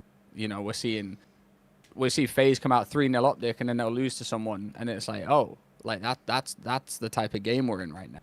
Yeah. Like Ravens, they weren't doing great with Slasher. XE comes in. I didn't think XE would come in and, you know, turn the team around, but guess what? He has, and now I'm predicting them to, you know, I'm like, oh, they're not gonna beat them. Oh, fucking hell, they've beat them. Like, they beat them every time. Every time. That's what they do. Every time. Hey, G2, I'm still good on. You know, I can vote for them to not win a series because they lose every time. But then they come out and they come out and they win that series. Like, what am I supposed to do here? You know, it kind of sucks being like analysis or like someone with some knowledge, and you know, we just look like everyone looks like they stuck on this. Yeah, right now everyone looks stupid as fuck. Everyone looks terrible on this, and there's nothing we can do about it. There's nothing we can do about it. Whoever's betting for the underdogs every series, you must be making some bread. Oh yeah, recently this past, yeah, oh yeah. Let's talk about FaZe, because last weekend they beat OpTic. It was looking all good. Damn, number 1 seed maybe, favorites for the major maybe, number 1 team in a game maybe. This weekend they come in, they handle business against Cloud9, no issues there. Cloud9 are a straight. I don't think we're going to spend too much time talking about them, but like, they're 1 in 5. Their map count though is actually really good, given that they're 1 in 5. Yeah. Like, they are. I mean, what are they here? 9, 11 in 15 or something. Like, it's a respectable map count. Like, they've gone game 5 against Gentlemates, Boston, and Heretics. So they're capable, but oh my god, do they collapse? Like, Cloud9 are just hilarious to watch.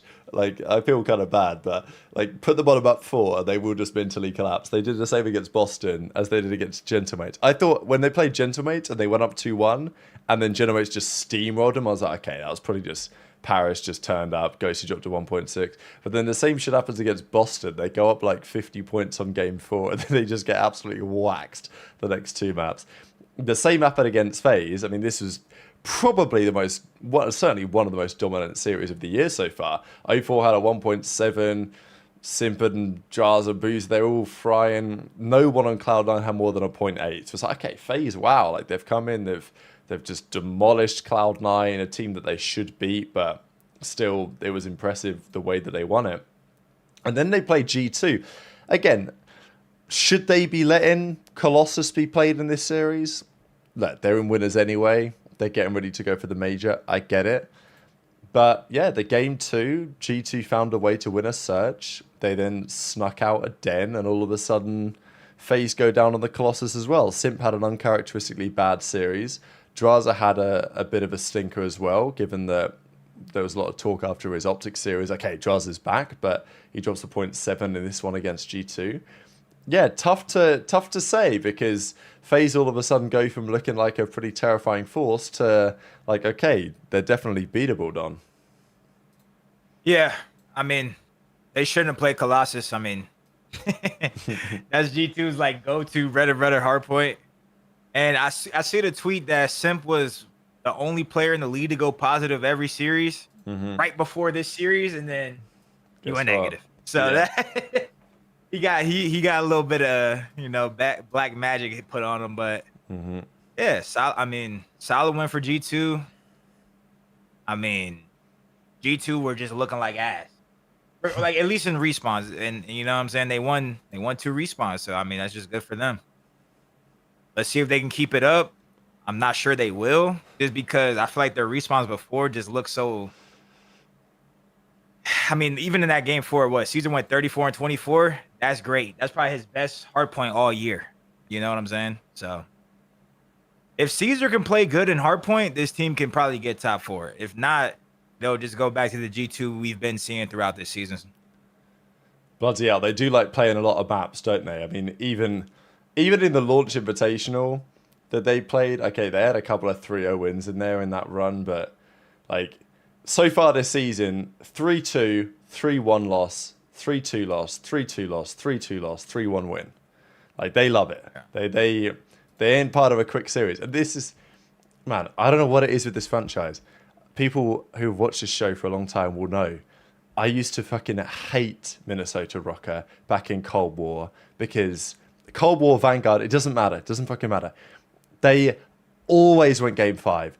It didn't matter. They could go up 2-0. They could go down 2-0. It could be 1-1. You just knew it was game 5. They weren't even good at game 5. They would win like 50% of the time. But Rocker have cost me more sleep than any other team.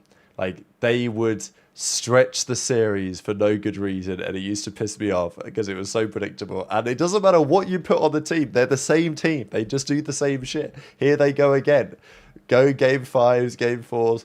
But like whatever, this year I'm not opposed to it because they're a pretty interesting roster. But yeah, I don't know what it is about this franchise, but whatever players you put on the team, they love going game 5. So you'd think they'd be better at them by now. But they did win the Cloud9 game 5, but that doesn't say much because Cloud9 can't beat anyone in 5. But yeah, they still need. I mean, they're 2-4, so they're still probably starting in losers unless they beat Toronto next weekend.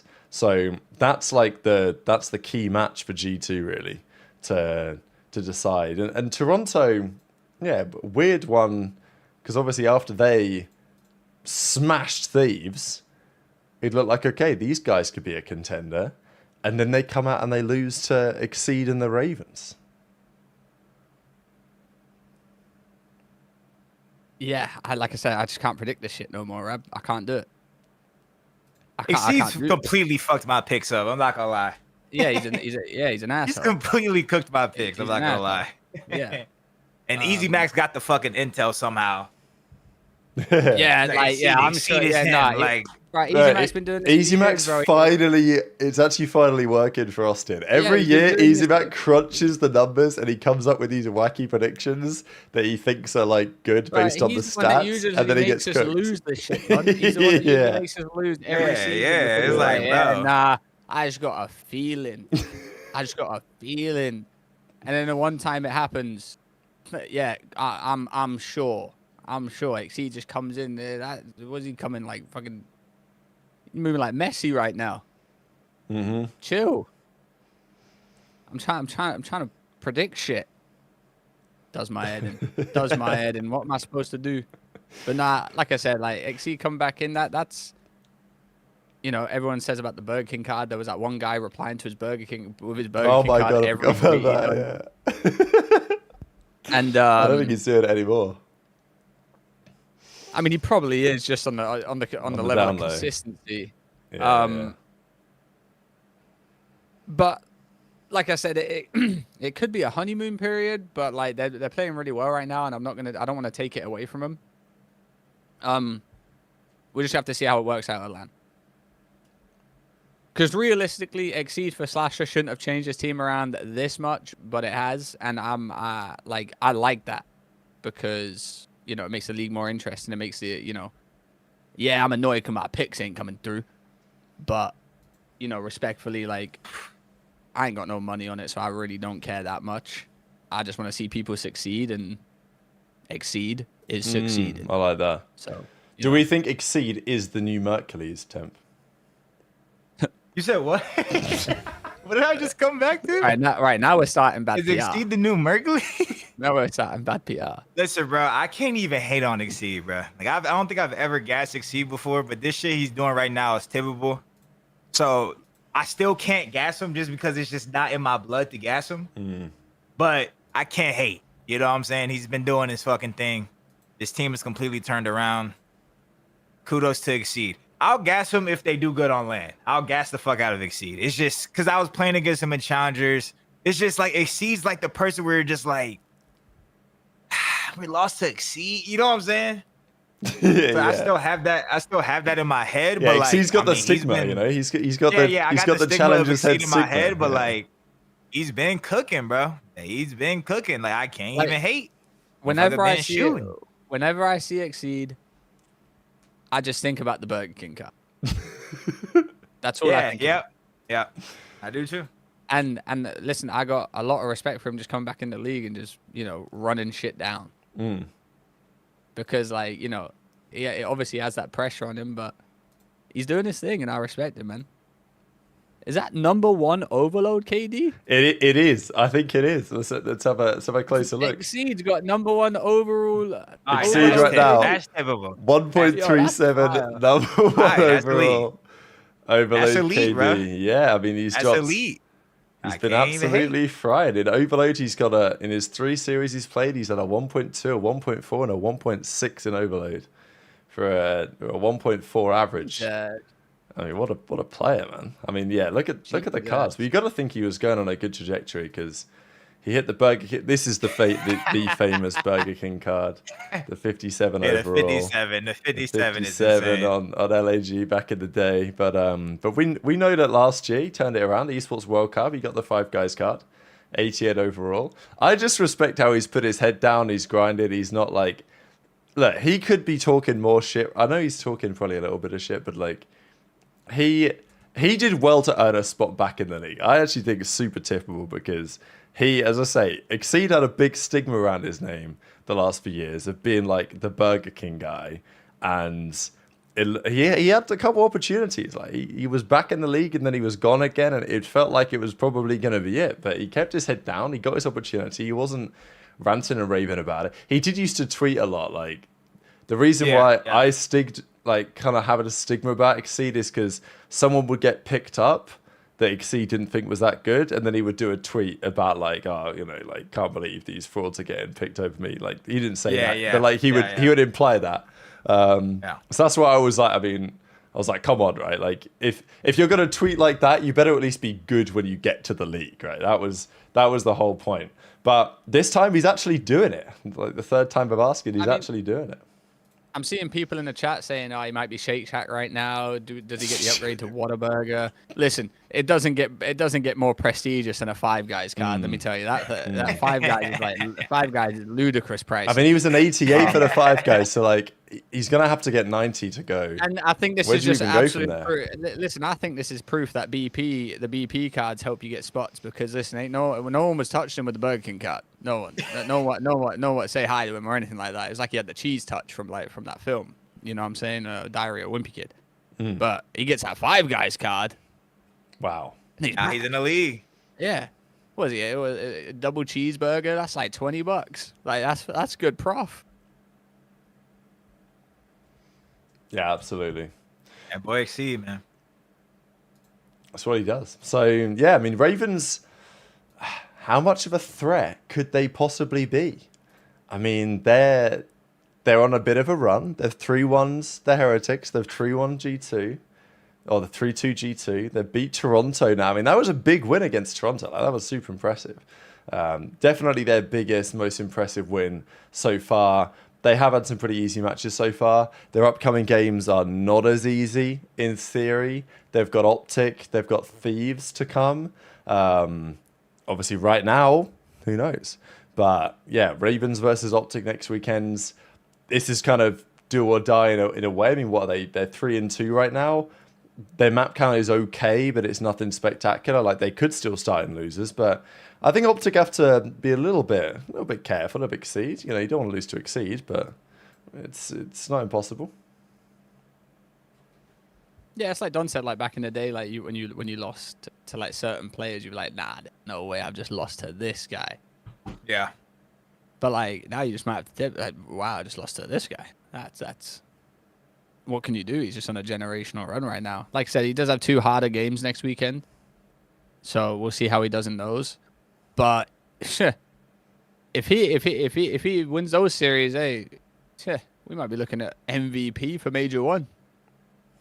Especially with that overload KD. That overload KD is very impressive. Oh Like, my it's God. actually so impressive. Exceed MVP card would feed families, man. An Exceed Rainbow card would be generational. Oh my God. An Exceed 95. Maybe 95, but with a little +3, +4 because We might they have to give him dominate the event. like a Gordon Ramsay chef hat. Yes. Yeah. It's got to be like a Michelin star above. You know what I mean? Like if he ever gets a 90+ rated card, it's got to be, yeah. He's got to go next level with it. Okay, we'll think about that. Well, look, Exceed, you got to lock in. Got to lock in, and we will think about it. But yeah, what a story. I mean, look, you're not wrong, Sleepwalker in the chat. If he wins an event or if he gets MVP, it's gonna have to be a documentary. We're gonna have to make a documentary from Burger King to MVP. It's gonna have to be done. Yeah, from burger to king. I mean, we'll see. I'm not holding out too much hope just yet, but they've definitely been turning heads. I think it's not just Exceed that deserves the credit. The whole team looks better. They're playing at a faster pace. Craze, he kind of single-handedly won them that search against Toronto. Again, is it what Slasher said last week, Trey, when he's like, look, this style with Exceed, where they play at a faster pace, they let the talent do their thing, that's going to work better online.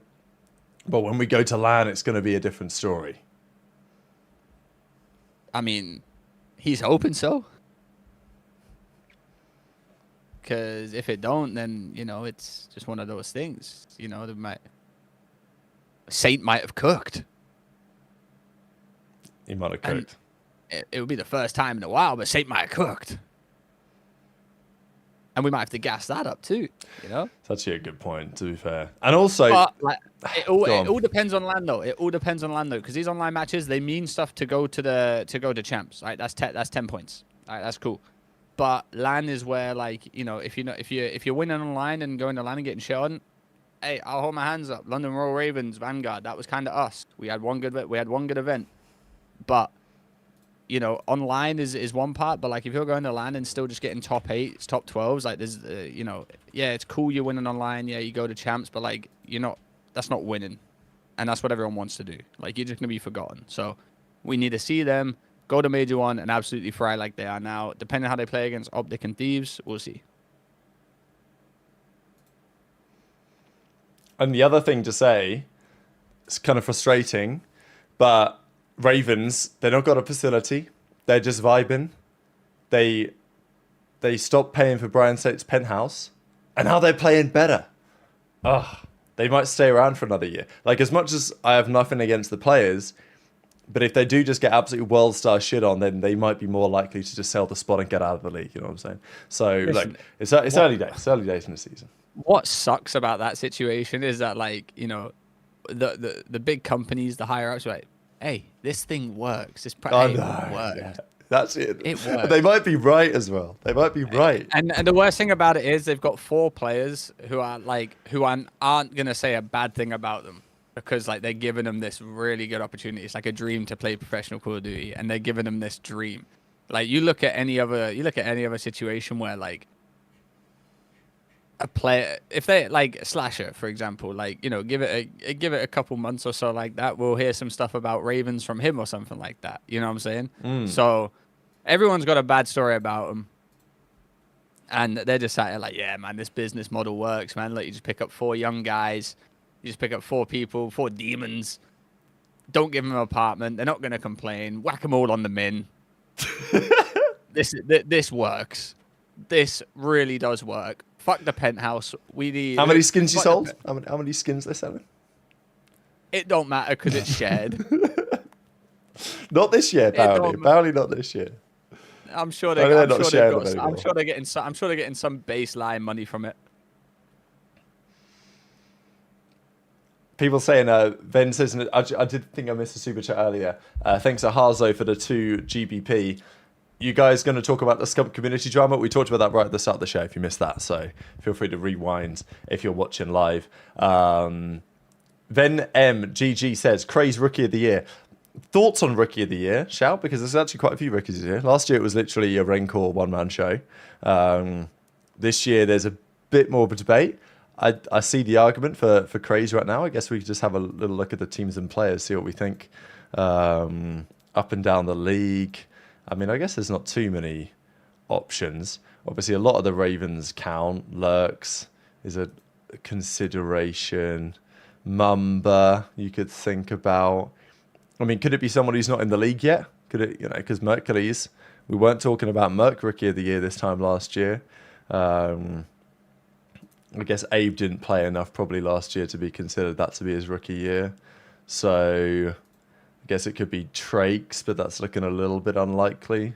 So I guess Crazy is probably leading the way, apart from if somebody like Luca was able to debut for FaZe or something and make some noise. What do you think, Don?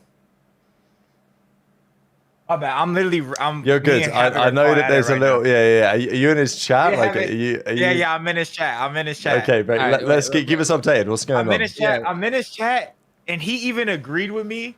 He agreed that he shouldn't have said something off the rip, and then he said, "I didn't think it would be that big of a deal." Interesting. I mean, listen, when you got that. Look at Don, man. Don loves it. Look at it. Look at his face. Listen, when you got that many people watching, it's gonna be a big deal. It always will be. It's the way it is. But whilst Don's arguing, getting his piece across, Don lives for this shit, whilst they're sorting out misfits, boxing. Yeah, I don't. Like I said, I don't. The rookie of the years are kind of like gone down in a way, Rab, because like I said, right, rookie of the years, like they're not like winning. They're not winning events. Yeah. It's not like clear cut. Heretics, that was cool. What was it? We had Rencor and Super. Super, yeah. And no one was even close to that. Realistically, no one was close. So, it's probably gonna be like, yeah, you might be right. It probably might just be like a Craze or something like that. I still think it's gonna be someone who's not in the league yet. Like, I think it's gonna be. It could be a Luca if I'm thinking QK, bro. I'm thinking QK's coming in after Major 1. Hey, Falcons are going to loan him out. He's going to make a team top 4, and he's going to be Rookie of the Year. Then next year, the Falcons are going to pick him up again. It's actually, that's probably a few too many things in a row that aren't going to happen. But, yeah, the chat's saying they need Colt to get in the call, that he's too scared. Apparently, he's too scared to hop in the call. Yeah. He's not Mamba. He's not Mamba like that.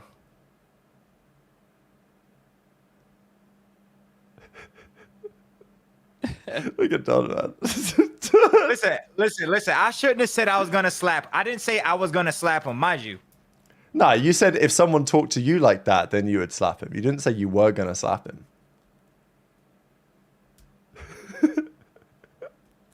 Oh man, Don does bring the entertainment, Donny. Look at him go. Maybe Renegade gets caught up at some point. Yeah, also another one. QK to Surge, people are saying. I mean, look, Surge, they did it last year. They dropped Hixie. They brought in Neptune. We know what happened next. So I wouldn't be surprised if they try something like that again. I think Renegade's still an option.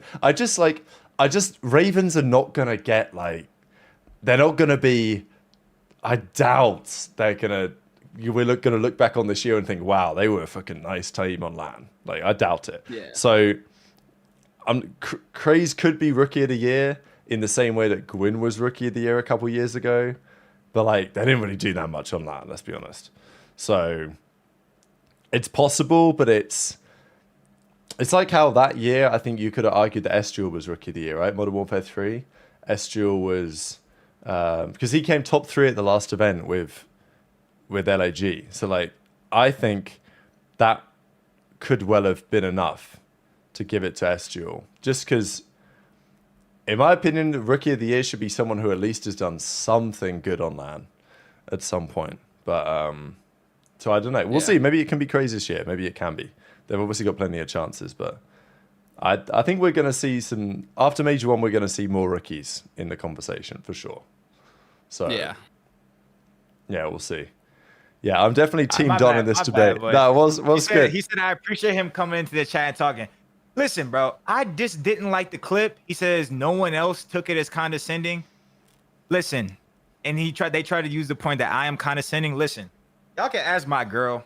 I am one of the most confident people. I'm just one of the most confident people. Like, y'all should know. Trey, you should know how I am as a player and a person.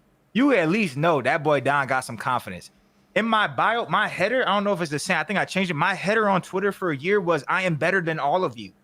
I remember that era. Yeah, you remember that? Okay, so that's why I feel like I am a spokesperson for knowing when someone is being condescending, and it's not projecting. I don't care if someone else has an ego. I respect people that have egos, like Kanye.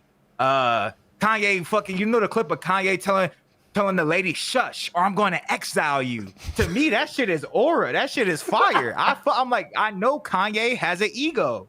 I still think Kanye is my favorite artist. I don't mind anyone having an ego. That's not the problem. What I'm saying is I got that vibe because I have the vibe. That's not, they're like, you're projecting just because you're egotistical doesn't mean, but he's doing something that I would do.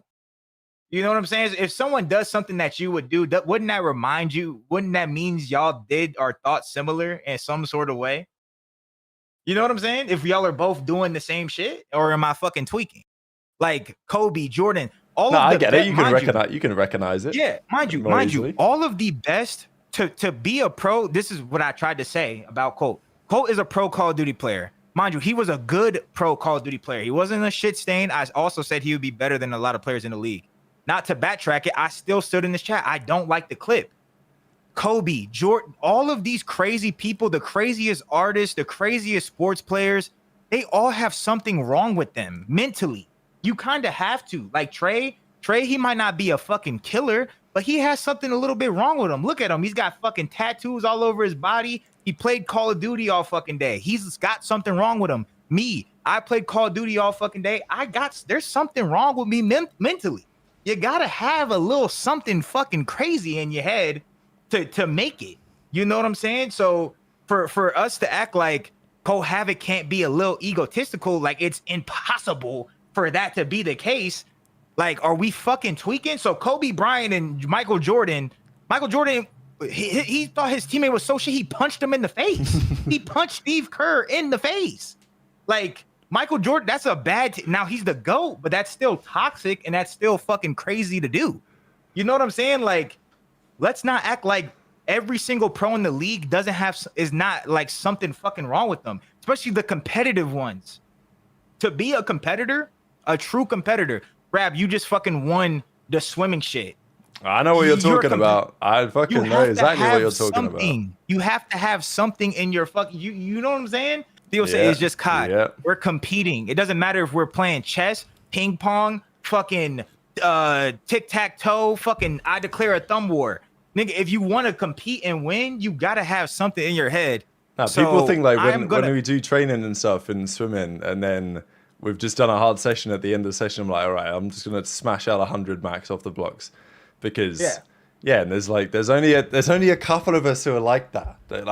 People, they just want to go home and relax for the evening. You know what I'm saying? But like, I just want to, It don't matter what you compete. And people saying W backtrack. I just said I'm literally explaining it. He still was egotistical and condescending. I don't like what he said in the clip. I even said in the moment, I said Colt Havok was a good player. He was better than a lot of people in the league today. But everything I said, I still stand on. Like what? I think he was condescending in the clip.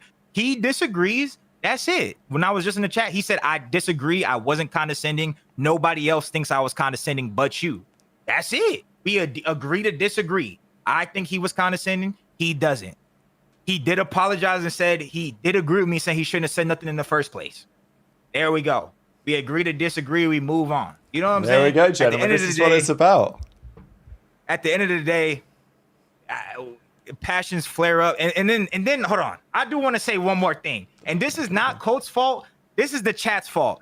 Nick, was Colt not on EG at champ? Like, we'll pull up our records versus each other. People are saying Donnie Temp is old and washed up. One, Colt is older than me. I Googled it just now. I was like, am I older than Colt? Colt's older than me. That's one thing. Two, I guarantee our head-to-heads versus each other, I guarantee I have the lead. Three, I guarantee I have better better places than him. So I'm not even trying to make it about COD, whose dick is bigger, who is that. But like y'all need the other motherfuckers that they the one who's causing that. Cause it's like, nigga, let's pull up the head-to-head record stats, everything. Let's pull up our nigga, we could pull it up. We could pull it up. Cause the niggas I lose to are Crim, Formal, Scump. And I wasn't losing to no trade. I lost a trade MW19. Before MW19, I wasn't losing to no Europeans either. Respectfully, Trey, you got him that one. Before that, I wasn't losing to. I wasn't. What was I losing to EU and Leon Ford? Red Reserve? I ninja defused y'all in Fort Worth. I was slamming you, nigga. Bro, what? Are we tweaking? What the fuck? Pull up. I'm just saying, pull up the stats, nigga. I was a winner until Paris Legion. Pull up line, make a card. Donnie Temp erased Paris Legion from history so niggas could understand that they're retarded. Nigga, I was on Paris Legion, nigga. I did win a chip. Home series. Erase Paris Legion. Matter of fact, erase Paris Legion, even erase MW19. Let's go chipless. Fuck it. Erase go BO4 and before and pull up my record and tell me that's not a winner. That's a winner. Right, I didn't get last place in the league every year. Paris Legion, no one could. The Paris Legion was so bad, motherfuckers had to get a $1 billion organization to revive the org. We all on the minimum with no facility. Like, are we fucking tweaking? Are we on fucking drugs? Mind you, this wasn't even Cole. I'm not even trying to cause that with Cole. That's the niggas in the chat. Now he did say be respectful because he was like, shut the fuck up, y'all talking. So he wasn't even. It's not even Cole's fault. I'm just saying the people in the chat. Are you guys on drug? Like, I'm basically saying essentially, fuck all that. Do you know who the fuck I am? Pull up the numbers. Pull up the numbers. I'm him. I am him. I am him. The only niggas that ever beat me in a final was Formal. Like, what? No one else ever beat me in the finals but Formal. Oh, so we bring what the fuck are we talking about? All right, that was Don's record. What are we talking about? You know, look at Havok's career. Scroll back a little bit. I mean, it's difficult. I wish there was an easy way to pull up like actual player head-to-head records. You can. Lion Man will do it. We don't listen. We can get Easy Mac will pull them up. We know. Even tweet it. Don't even tweet it. I just want to see it. Because, matter of fact, I don't even know. Because I don't even keep track. I used to keep track of like my record versus Kenny and stuff like that. I just know my record versus Kenny is positive. That's all I know. I will assume if a person beat me, like versus Simp, I know for a fact his shit is crazy versus me. Crazy. I know a couple players that I feel like for a show, I beat them motherfuckers every time. Like I'm just going off a guess, like head-to-head record. I'm just guessing. I would assume I'm in the lead. If I'm not in the lead, then shit, he got me, twin. I ain't gonna lie. God damn, I actually erased this team from my memory. Nameless, Havok, Nagafen, Parasite. What a team that is. What a team. Bro, and that was the series. If you pull up the clip of me playing that series. Wait, which one? At Champs? At Anaheim? At Champs. I am at Champs. That was when he was on the team, right? Now, I'm not saying his team was that great, but I didn't play for 2 years, came back. I'm going for a 1.4. Oh my God. No one can kill me. And you could literally pull it up. Frost uplink. I'm 31 and 10. And they were like, this is the most important matchup. Whoever wins this match is going to get out the pool. I literally have a 2.0. All right, let's see if we can find this here. Like, Group F, straight ripping versus EG. Yeah, okay. Let's see if I can find this real quick. So Haggy agree with me. W Haggy. Haggy agree with me. See? Oh my God, another look at this, another motherfucker that's known for being toxic. He sensed it. He sensed it. He sensed it. So another all-time egotistical toxic stigma nigga. He agrees with me. But I'm the one who, how the fuck did you get that vibe? Nigga, what? I created that vibe. Nigga, fuck is you talking about? You stealing my swag. That's how I got it. That's how I felt it, nigga. What the fuck? I love these shows. Don't even have to talk. All right, here we. What's it? Okay, we got the throwback search, and then. All right, so you guys take Frost the win uplink, here. Frost uplink, man. Yeah, and then here it is, map 3. Frost uplink. uplink. Just skip to the end. Skip to the end. Just skip to the end. The game. I'm literally hip firing their whole team. Mind you, I am the main sub. God. I am the main SMG. I am hip firing the whole roster. All right, we're gonna watch the last couple of minutes of this. But yeah, you're good to keep talking. I am an AR player. I missed the cutoff. If I was 2 weeks older, if I was born in June, I would have joined Envy or LG right away. That was when Envy was getting top 24 at champs. Me and Slasher obviously were talking every day. We're finna team with each other in World War II. I'm also talking to Nikki D. We're finna team with each other in World War II. So if I was born 2 weeks earlier, I would have joined Envy or LG, either one. They would have dropped anyone on the team for me. I go join straight ripping because I can't. I missed the cutoff by a little bit for that stage. And I'm main sub. I'm not even a sub. I'm not even a sub. I'm literally laughing. I'm like, oh my God. I'm going 30-2. Like, bro, what? I'm the main sub. This EG team was not a good team. Oh the my EG team God, wasn't a good team. The EG team wasn't a good team, but I got Rick, I got Jay. Jay is sniping every round. Jay didn't get a kill the whole tournament besides with a snipe. Jay cracks me up, bro. No matter what game. He's still living in the ghost stage of that sniper. Yeah, Jay is sniping every round. Ricky got killed by one person on the flank. He said they're all flanking. There's all flanking. It was one nigga there. It was only one guy on the flank. He said the whole team was flanking. So my team wasn't great either, besides Brandon. Brandon was godlike, but he wasn't land ready at the time. Oh, like I was pissing on them. Now, obviously, he probably beat me a couple other series too. Well, there goes Havok. There goes Havok. He's down. It's just some random series. He could probably pull up a series where he's shitting on my team too. Like I said, this is not Thor's. This is just the chat. Oh my God, Temp is washed and he was never good. Bro, ask anyone. I was fucking elite. I was elite. No player has ever said Temp was shit at the game. Ever. It's never been said. But the fans try to say it now, which is crazy. Can Scump, if Scump woke up today and called me, say Temp was actually kind of mid, he was shit, shut the fuck up for the rest of eternity. Tweet him. Tell him. Tell one of these the actual people that are good to give their opinion on me as a player. All right. GG's, chat. I did a 1v 1,000 motherfuckers. GG. It can't say nothing. GG's, baby. GG's, man. What a team. What a tangent. Thanks, Colt, making the show entertaining. Thanks, Don, for the yap sesh. Always a pleasure. We'll be back next week. You know where to find us. We got plenty to talk about. Let's get back into it, baby. Let's get back into it. So, which other teams do we want to talk about here? Obviously, we've got to talk about the big one. Should we do the big one? I'm just down. Like, listen. After today, we've had some serious rants. I'm down to just talk about LA Thieves, and we can close out the show from there. Yeah, we can. Yeah, we'll calm the energy down for a little bit, little 5-10 minute sesh. Maybe if Havok says someone else on stream, then we can, we get back into it. It's always the chance. I think it's deaded. I think it's deaded. But if it's not deaded, I can keep talking. I know you can keep talking, Don. If it's not deaded, I keep talking. But I'm pretty sure it's deaded. I said multiple good things about Havok. Yeah, absolutely. I mean, you did slam him 3-0 in that series back in Infinite Warfare. To be fair, you've never said it. I don't think you ever said anything disrespectful.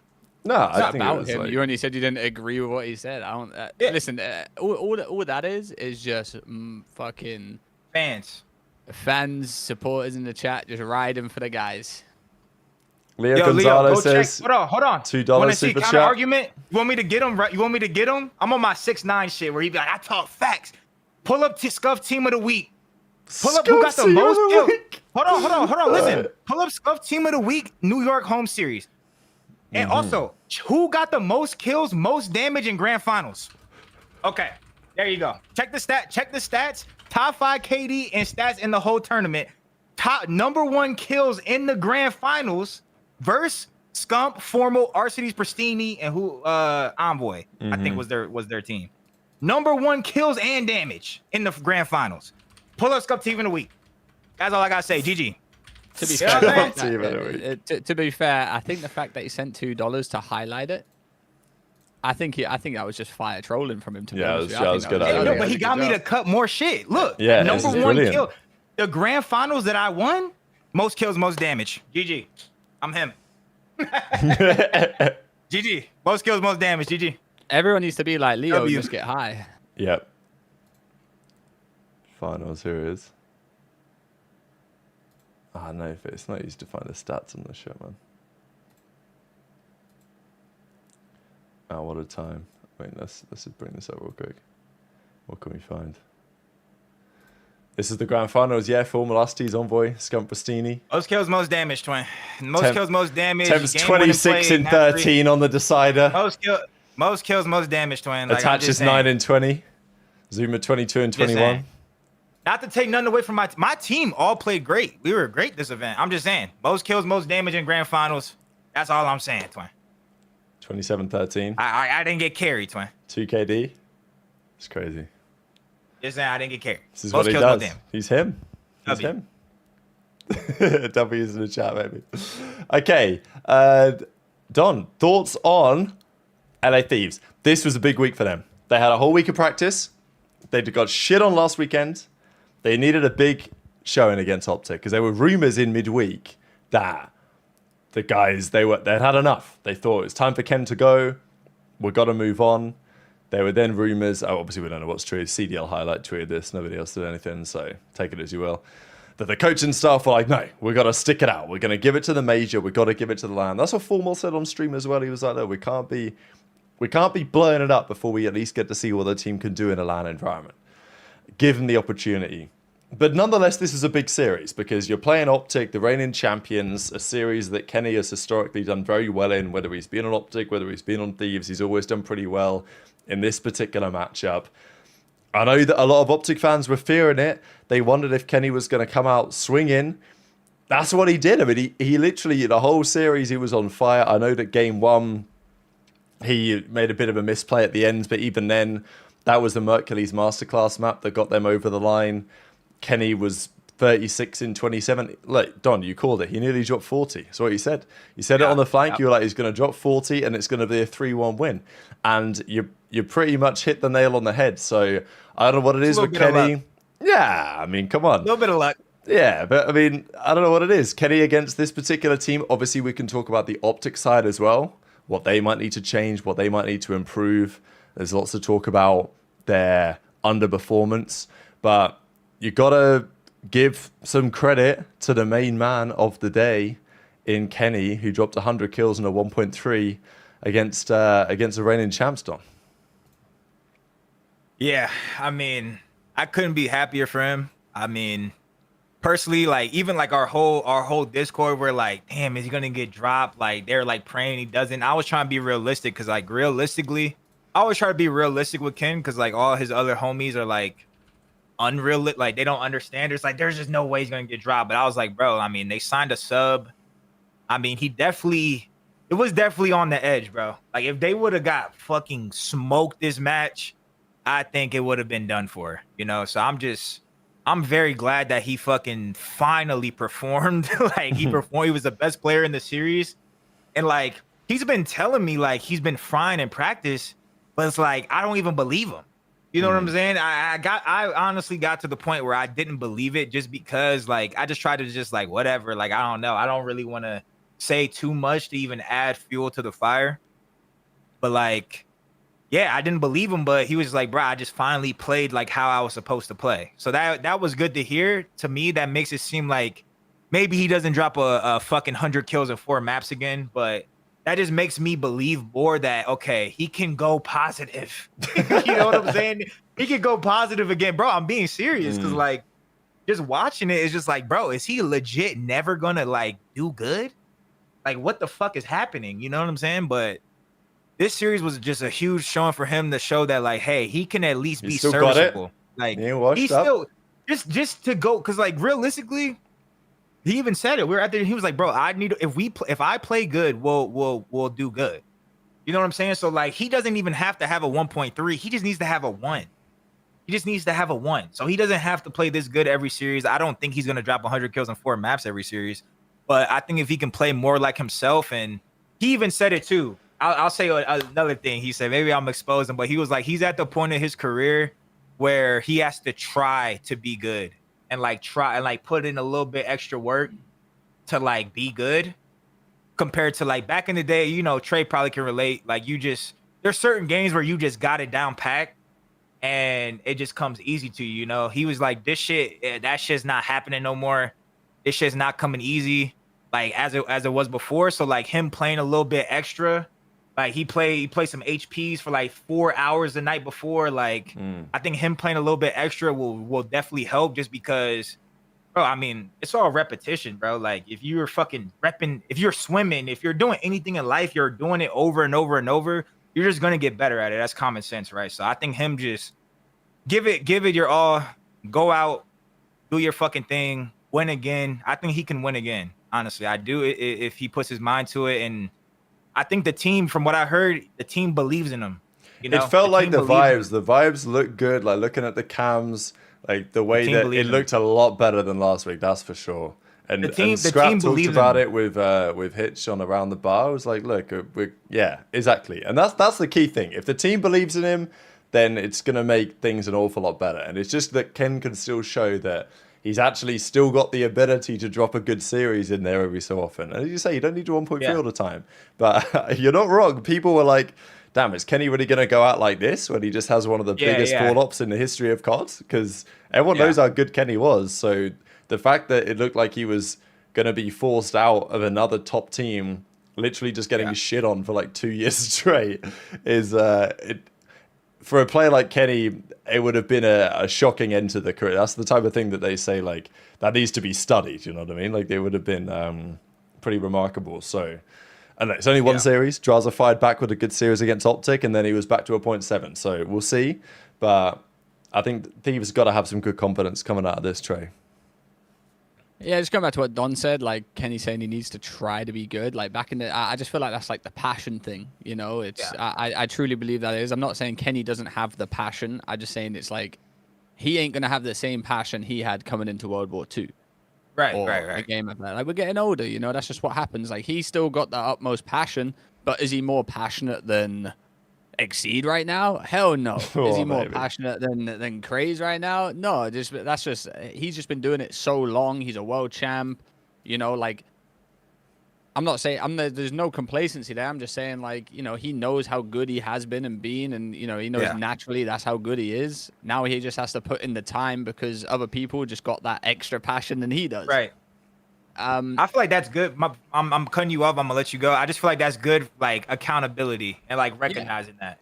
100%. Because listen, if he weren't doing that before and he's doing it now, and that's what it showed. That's the gameplay that shows that now that he's doing it, like, he knows he's still got it, and everyone now knows he's still got it. There's no shit talk. You can't shit talk that performance he just done there, no matter how much you hate Kenny or how much you don't want to see him in the league or anything like that. Which is crazy to me because Kenny's one of the nicest people I've ever met in my life. Yeah, so the fact that a couple 0.7s is making people like go crazy on him like that is insane to me. But yeah, no. One thing I did point out in this series when I was watching it is, you know, we were talking about who's getting the hill. Abizi was stoking in that with an AR. With an AR, he was soaking. And I'm not saying they've gone, Tyler, listen, we're fucking shit. You need to get in the hill. I'm just saying now, you know, I feel like now they're just kind of like, listen, these are 4 incredibly talented professional players. Bro, Hydra had 9 seconds in the hill. He loves it. For real? On map 4, he had 9 seconds in the hill. That's a listen, bit insane. Maybe they did turn to Tyler. Maybe they did turn to Tyler. Like, listen, Tyler, Hydra is not hopping that bit. Listen, we need help. We need help. Listen, Kenny's gonna go out frying. I need you to soak a little bit of time. All right, that's all you need to do. We're gonna win this. And Tyler was like, man, like, I Do want I to have fly. to? I Yeah. want to fly. But nah, listen, it was a good performance. It's just we just need some consistency. It's not even just about Kenny's numbers. They all played very well. There was some good teamwork. The only thing I can say, like, OpTic's hardpoint, Shotzi being that low in the hardpoint KDs, we probably should touch on that a little bit. Oh, but 100%. nothing to take away from Thieves. Very good performance out of them. I'm glad Kenny can shoot because everyone was saying he can't shoot. And we've defended him many times on the show saying, nah, this guy can shoot. He's just in this team. And even Don said, like, maybe he can't shoot. Maybe he has. Yeah, lost it. when Don started losing Fave, I was like, oh my god, the agenda might be over. The agenda might be over. we might be cooked.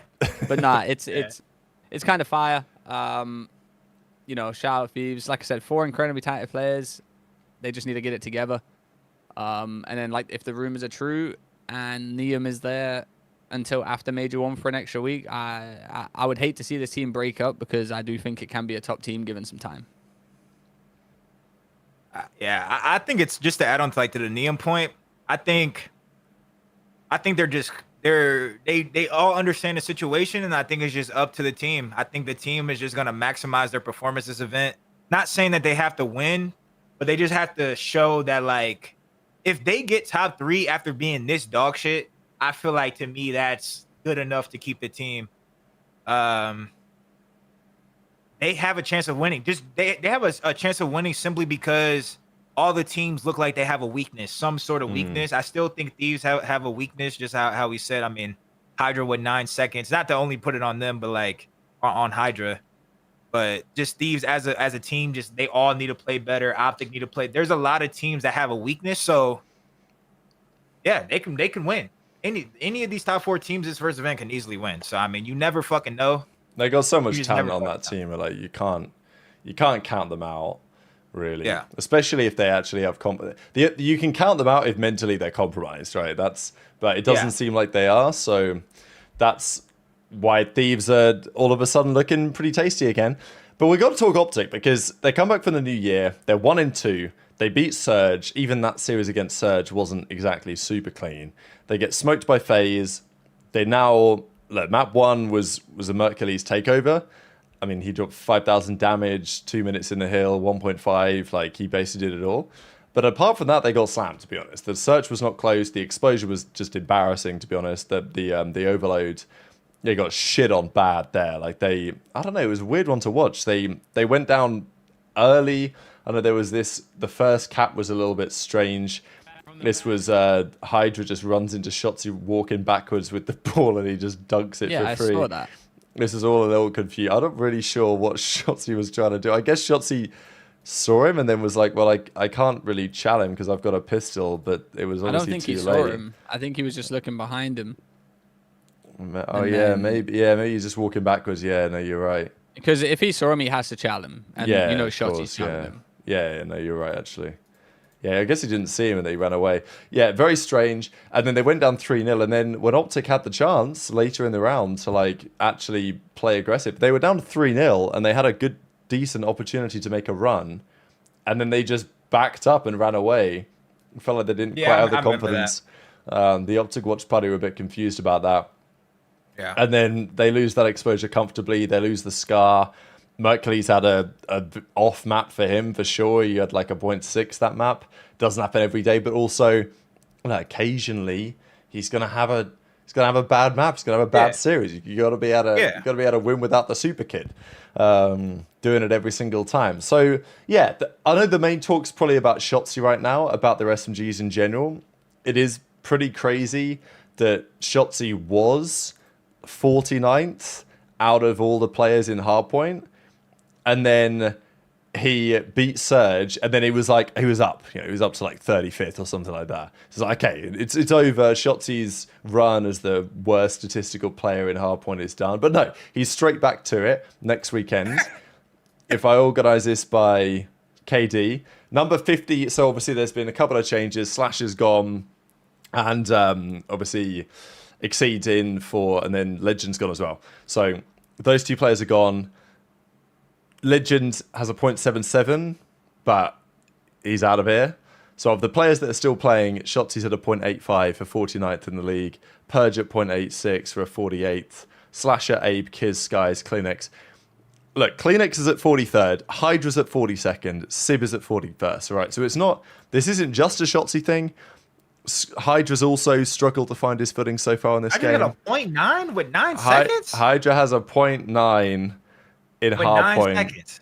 Well, it's the process. It's the a process. It's a process. Hydra's Yeah, 47th in hill time, just ahead of Rome Pred, wasn't built in a day. Pred, Hook, Lunas, and Hydra at the bottom 4. Right, you got to hill time. understand as well. Hydra's gone from Ghosty and Envoy to like he probably didn't even know where the hard point was. Yeah.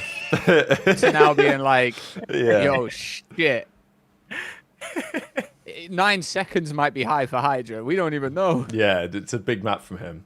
And Scrap's 43rd in this one. So, yeah, it's been... Look, it's not just Shotzi is the point who's kind of struggling to find his footing on the way to play hardpoint right now. But there's definitely something to be said about kind of both of the SMGs and OpTic. I think Hook's been a bit better. I mean, Hook's sitting at a 0.98. He's been okay. He's had some decent maps. But, yeah, people saying that Shotzi doesn't know how to shoot anymore. Like, he's shooting windies. The guy needs the aim assist back or whatever. I don't know. Is this a massively new phenomenon? Shotzi taking a little bit of time to get into the season? Not really. But I can understand OpTic fans being a little concerned because last week when they beat Surge and Dashi came out and said the Merc was not happy because he made a misplay and Dashi was kind of pretty jovial about it. I don't think he'll be quite so jovial this weekend because we know that Merc and Karma are kind of two peas from the same pod or whatever. Like they're same type of player. You don't want... I'm not saying Merc's going to crash out, but like you don't... It is the first time that they face like any adversity is my point. As a team so far, it's all been sunshine and rainbows. This was inevitable. They were always going to have a little difficult stint, but now they've got to respond well to it, Don. Yeah, they just got to respond. I think it could be good for the team in the long run. I mean, bro, people are too good, bro. You just can't win everything. I know that's bad to say, but like you legit can't just win everything. The team, I still believe in the team. I know Pat was trying to say Shotzi has the most insane PR ever. And I do agree. Yeah, he's throwing up the horse shit. Okay. Real respectfully. He's like out of all like the big name players. Yeah, he's been worse. He's been worse than Ken this year. Honestly, if you really look at it, he probably's been worse than Ken this year. Ken's numbers, honestly, Ken was at like a 0.88, which was better than a Beezy's KD going into the OpTic series. But the thing is with Kenny is like he would just have the stinker map. That's Kenny's issue. Yeah, the stinker map. Yeah. It was just the outliers would stand out. Kenny's average this year was actually okay, even before the OpTic series. Whereas for Shotzi, he's kind of having a bit of both. You're right. I was just saying that because like Ken's PR is literally the worst PR I've ever seen. Yeah. And then Ants is just like, you know what I'm saying? So it's like, I get what Pat's saying. Like, his PR is insane. He is getting fucking pissed on, but it's like, I mean, bro, you kind of got to let him just go through his shit. I mean, the guy, whenever the guy's not playing like this, I mean, he's had, what is this? This is a bad start. Last year was a bad start. That's 2. Last year wasn't that bad, but like the other years. So last year wasn't that bad? Nah, I think last year's his stats were like stage 1, they were good online, right? The first couple matches. And then it obviously fell off. We can have a look for though, 19. I mean, maybe he's just. I think some subs are just like. At least when I play, obviously I don't play a lot, but I do play some HPs with the boys. This sub, it's like you can map, but it is like clunk. It's just like a clunky like. I mean, I just find it odd that both Hydra and him, which are like to me, they're both like the same but different. Like they're both fucking cracked out movement, do it all, take over subs, but like they're both struggling. I think this sub is just different. I think it's very different. I mean, Octane was saying like he needs to just play more with his team rather than being like a solo, you know, going for pinches and stuff. That could be it as well. 100%. That could be it as well. So I even noticed it because I remember you said, I think the tournament matches in this game are so much different. Because I remember you said, since I gassed up Cap, he started getting shit on a little bit. Yeah, no, seriously. I remember you said that. And then It's just the thing is when Cap is scrimming and like even the regular season, he's like, damn, bro, like everyone's just challenging me. You know what I'm saying? And then in the playoff matches, no one's challenging him. You know what I'm saying? So it's almost like I probably thought he was better than he was just because the way the game is played in practice, like Den, I feel like Den in practice is completely different to Den in the match. Like Den in the match, no one is scamming. Like no one is trying to scam. Like all the hills are so much like more just held than it is in practice. Practice, everyone's just fucking loose. Fucking there's 8 subs out on the P2 on Den. They're banging. You know what I'm saying? I just feel like I do feel like there's 100% adjustment period happening right now, and subs will start to get better over time. But I mean, at the end of the day, he is getting fucking shit on, and he's got to step up if this team wants to win Major 1 for sure. I also don't think the guns help. You know, the M15 shoots faster than the Dravik. The Dravik shoots like an AR. The M15 shoots like a Dravik. You know, I don't feel like that benefits anyone. I do feel like the meta's a little bit stale in that aspect, which doesn't help. Like Don said, like you know the Dravik, you can map someone, but like up close, it just feels it does feel clunky. Like it shoots so slow, it doesn't even feel like a sub. So, yeah, you know it's one of those things. You know we saw Shotty and you know we saw Shotty have a slow period last year and then came out and just started talking. Like I said, I just think they got to figure out some hard point for Shotty. You know he's not been the greatest in hardpoint on this game. So once they figure that out, we'll be seeing them at the top doing their thing again. But yeah, Shotty being 49th isn't good. Yeah, and he knows that. Yeah, you know, of course. He's staying pretty silent. On so you know, I know he was doing a bit. I'm sure he's month, actively working on seeing what he can do to be better. Yeah, for sure. Yeah, I wouldn't be like if you're an OpTic fan, especially with the level of competition on this game and just it being early COD in general and the level of competition, I think it looks pretty strong at the top level. Double back-to-back world champions. Look, you're not going to come into this year and win every event. So the goal, as far as OpTic are concerned, and I'm not saying you're trying to just win champs, obviously, but if you're an OpTic fan, you got to accept that there will be periods this year. Because, look, OpTic fans that have been around a while, they know that OpTic have been in hell at points in the last few years. It's quickly to readjust the brain to be like, damn, we picked up Merc. We literally can't fucking lose. We're winning everything. We're winning the online bullshit in the off-season. We're winning champs without dropping many maps. We're winning the World Cup, not looking like a threat. We're starting the season off 3-0. Like, damn, we're literally just going to be the best team ever for all time. Like, no. There's a bit of a reality check. Even with Mercules, you're still beatable. You still got to get back to the drawing board sometimes and find a way to improve.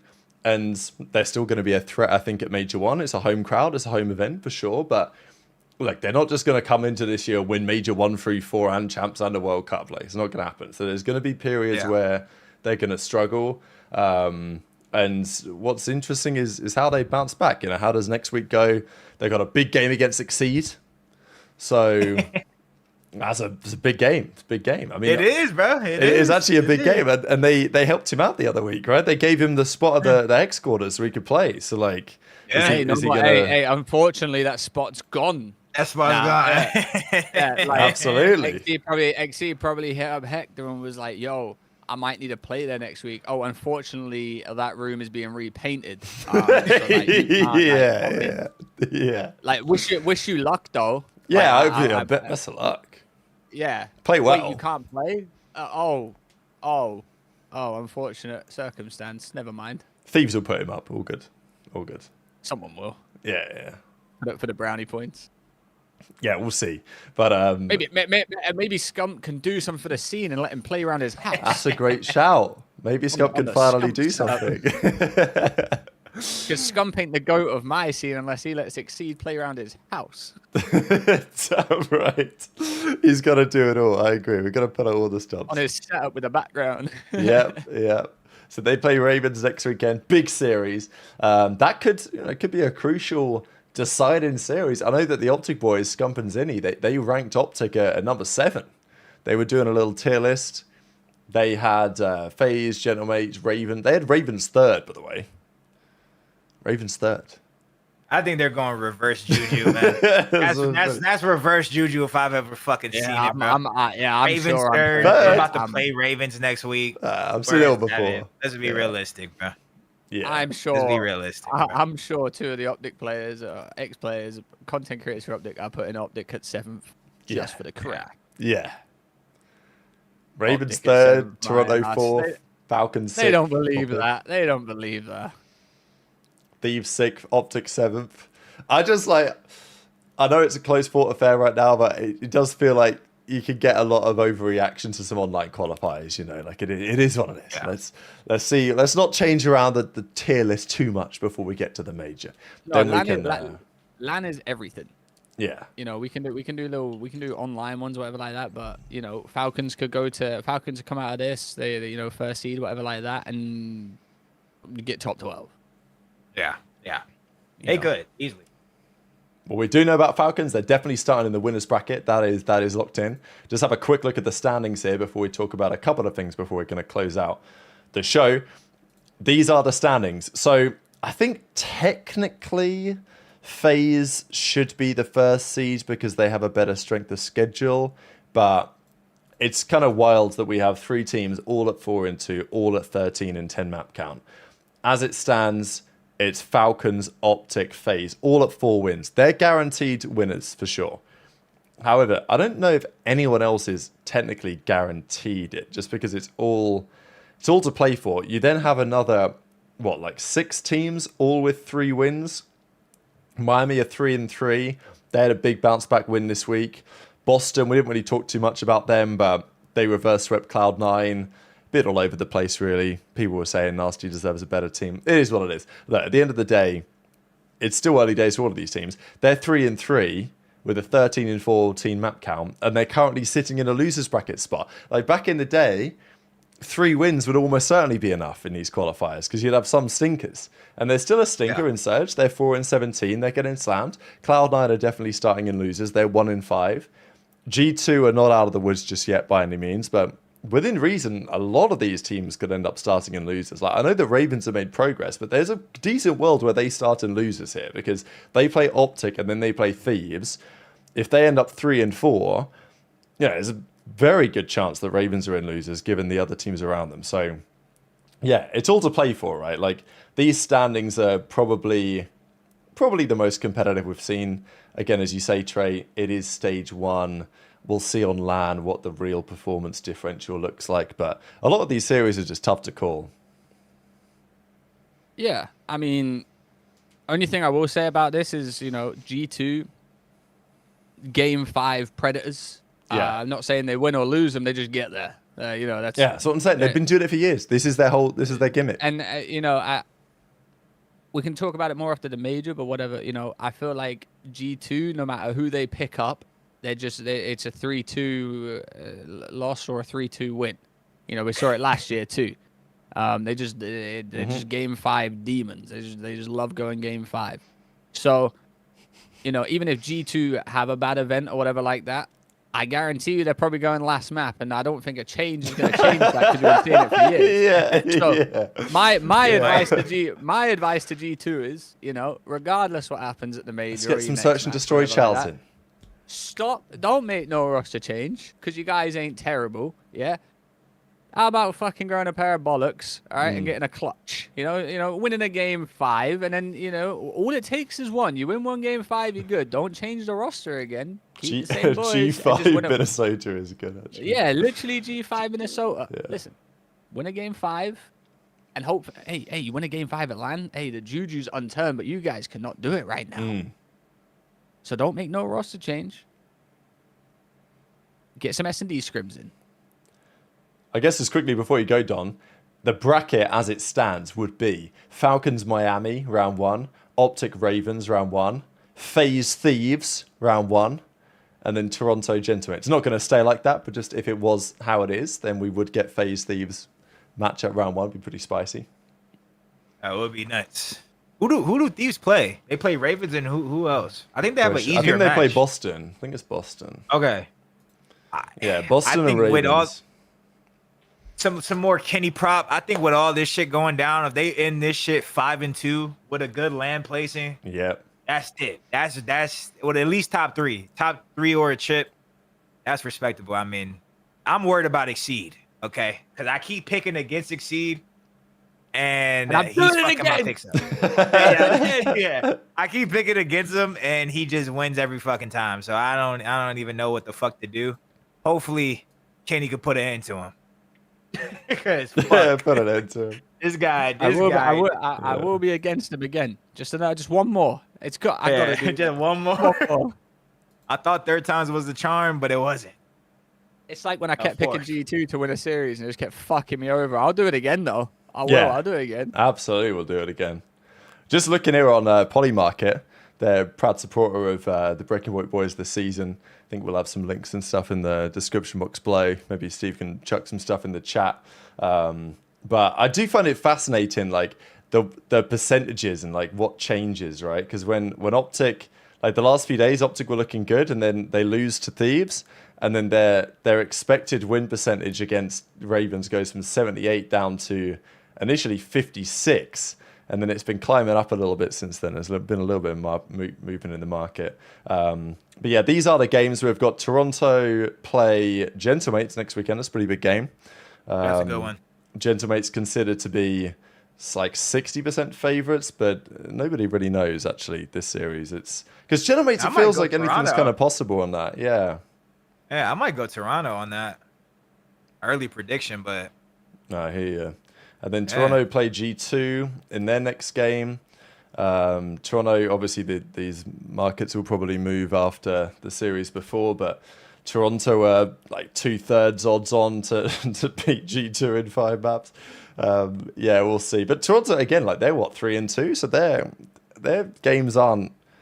It's not super straightforward for them either. Their map count's okay, but I know people Listen, are if still the saying. CDL matches had a stock market, like a proper one, it would be the worst stock market of all time right now. oh yeah, yeah, it'd be all over the fucking place. Yeah, It would be the worst Challenger's stock stock market is of all time definitely right now. higher, that's for sure. Thieves breach. Thieves are considered 77% favourites for this one. To be fair, that's actually not too dissimilar to before they played OpTic. So, yeah, these markets depend how many people are actually putting in money, depending on whether you get. To be fair though, reasonable you would volume or not.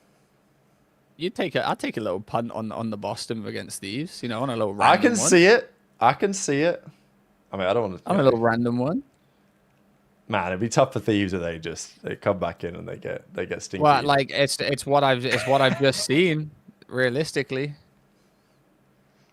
I saw FaZe 3-0 fucking OpTic and then come out and get beat by I can't remember who it was, but Rocker. yeah, there you go. Yeah. Thieves Ravens last game. Damn, Thieves only 60% odds on for that. Damn, that's crazy. Yo, Exceed is Exceed is causing some movement in the markets, bro. Yo, Exceed is doing bits right now. I can't believe this. Who thought Exceed would be causing the market to go crazy like this? It was actually a 50-50 until Thieves beat OpTic. Once Thieves beat OpTic, it went up to 65-35. But yeah, Exceed's causing some movement, baby. But yeah, exciting series in the coming days for sure. Obviously, one more weekend of qualifiers, and then we are going to be done. I was requested by Steve to bring this one up on the screen before we close out the video. There's clearly a little update has been made here to the Breaking Point player page for Havok. So, in honor of a great show and a great little rivalry between Don and Colt and maybe Bruin, where maybe we'll give an update to Don's page as well in the future at some point. Lord Farquaad, Greasy Gang. Yeah, Lord Farquaad, there he is. And yeah, he is older than you, Don. You're right. 27? Yeah. Unk. Yeah, that's over a year. I'm 99 July. Damn. Ain't it? Yeah. Come on, man. Come on, man. Old and washed. I had to look. I'm like, I'm tweaking. Yo, I'm old as shit, bro. Nah, you ain't I'm old, Trey. 26. But are we the same age, rap? Yeah, I'm May Okay, though. yeah. I'm May 99. I saw you a little bit older. Yeah, Okay. I'm like 2 months. I got 2 months on you somehow. What am I doing with my life? Yeah, it's all good, Trey.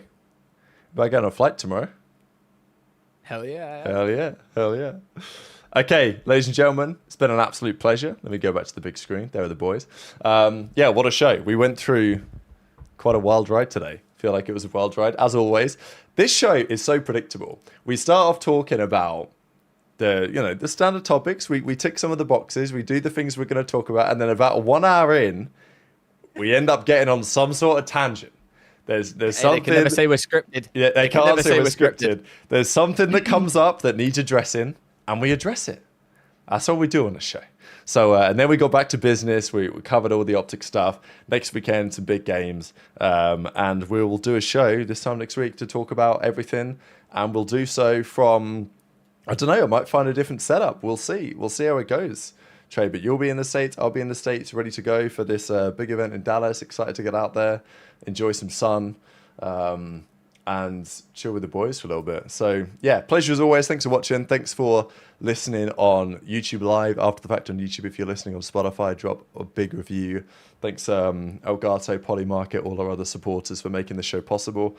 Don, final thoughts, and I'll give it to Trey to close out as ever. W show. Did a lot of yap in this show, but I think it was a really good show. Just keep running the numbers up, like, comment, subscribe, all that.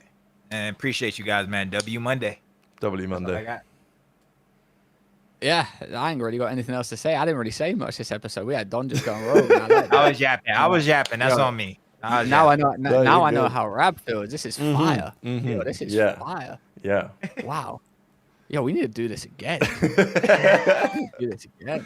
But nah, listen. Don in the respect, tank, man. It's yeah, Don in the tank straight after a fresh. This is musty Don. This is musty Don goes. Yeah, I started sweating. I started sweating when I started yapping so much. I'm sweating even more.